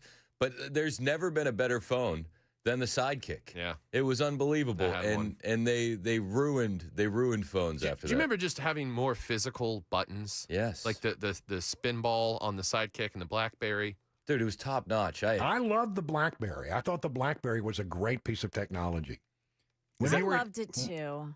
Is that when the best you were at phone Fox, you ever? you got a BlackBerry and a phone. Is that the best phone you ever owned? Was the BlackBerry? Best phone and device for texting. It was great because you had a full keyboard on it, and the thing would you could go to town. I will tell you that on 9/11, the only thing that worked wasn't my cell phone. I had an iPhone at the time. It was the BlackBerry. Texting ability never went down. But everything else I lost that day. But the BlackBerry worked and was able to continue to send text messages. I mean, the problem everybody needs to understand is that when disaster really hits, when it really hits the fan, your technology is not going to save you. And I tell you the people are going to really rue the day that they let some old technology go are the people in television news. Because now everything is done with sort of a cell phone hookup. You get cell phone cards, you plug a camera into this little box, and you go on the air anywhere. But the problem is, in a crisis, the cell phones will fail you. They will fail you. They get overwhelmed. Too many people trying to make phone calls at the same time. I think maybe even the government jammed a little bit on 9/11. I'm not sure, but I think that may be the case. But one way or the other, if it doesn't work, it's not much of a phone. But the BlackBerry always worked for me. I like the BlackBerry. So game plan that out a little bit. If there is a catastrophe and the cell phone networks go down, what does the news look like that day? Well, it's getting ridiculous because it used to be that in television news especially, you sent a satellite truck or a microwave truck. Microwave trucks were great because they were local, and if you could get the mast up and point it back in the direction of your tower, turn it on, and you could go live with a microwave connection, line of sight microwave connection. We had one of those at the first radio station I worked at. We would go on remotes at like a cell phone store, and we'd have to put the tower up. It was chaotic. Wow. Yeah. And run the tower up. I actually ran a microwave truck in the early days of my career. I was pretty good at it. I loved it. Loved that green microwave truck that we had. We called it Kermit 1 because it's bright green. And I considered Kermit 1 to be my personal news vehicle. Nobody else got to drive it except me. I loved the thing. But those are gone now because now we count on these cell phone technology to bring back these signals. You see it all the time in events where the networks are now covering them by cell phone, and it goes in and out. It's not reliable. And then on top of all that, you got another situation where people no longer send camera crews out to people's homes to do interviews because you can do it all on what is it? Like the Zoom. The stuff that the Zoom calls. That's right. Zoom calls are what I'm looking for. Yeah, you can do the Zoom call. We no longer send crews out to people's homes. They just turn on their computers and do it from there. So I just think that if things really go south someday, all of that's going to fail. And we're going to be without the kind of information we need in very crucial times. I don't think it's a good trend at all. long wave radios. That's where it's at. Like, the radio frequencies are a natural occurrence. All we're doing is tapping into them. I don't know. I think it's. I'm worried about the technology. I had a bad day yesterday. I told everybody earlier on that I was just a disaster yesterday. You ever had one of those days where you turn on the microphone and it's just not happening for you? I feel like you're being way too hard on yourself. Yeah, I listened to your show on the way in, and I thought it was great. Well, it started out when I got a call from the missus. The Cabana wife called me in the middle of the show, which she never does. And she said, and during the commercial break, she called me and she said, "You're saying a lot." And I was just brain dead yesterday. I mean, really brain dead. And it's the daylight saving time thing. Yeah, that and having to wake up at 2 a.m.? Well, I got up at what would have effectively been 1 o'clock in the morning. This morning I got up at 2:30. Yeah, it's chaotic. And so, that's tough when you haven't done it. But golly, I mean, by the time I just wasn't sharp at all. But I'm seeing that there's a story here that says that this whole daylight saving time thing is dangerous.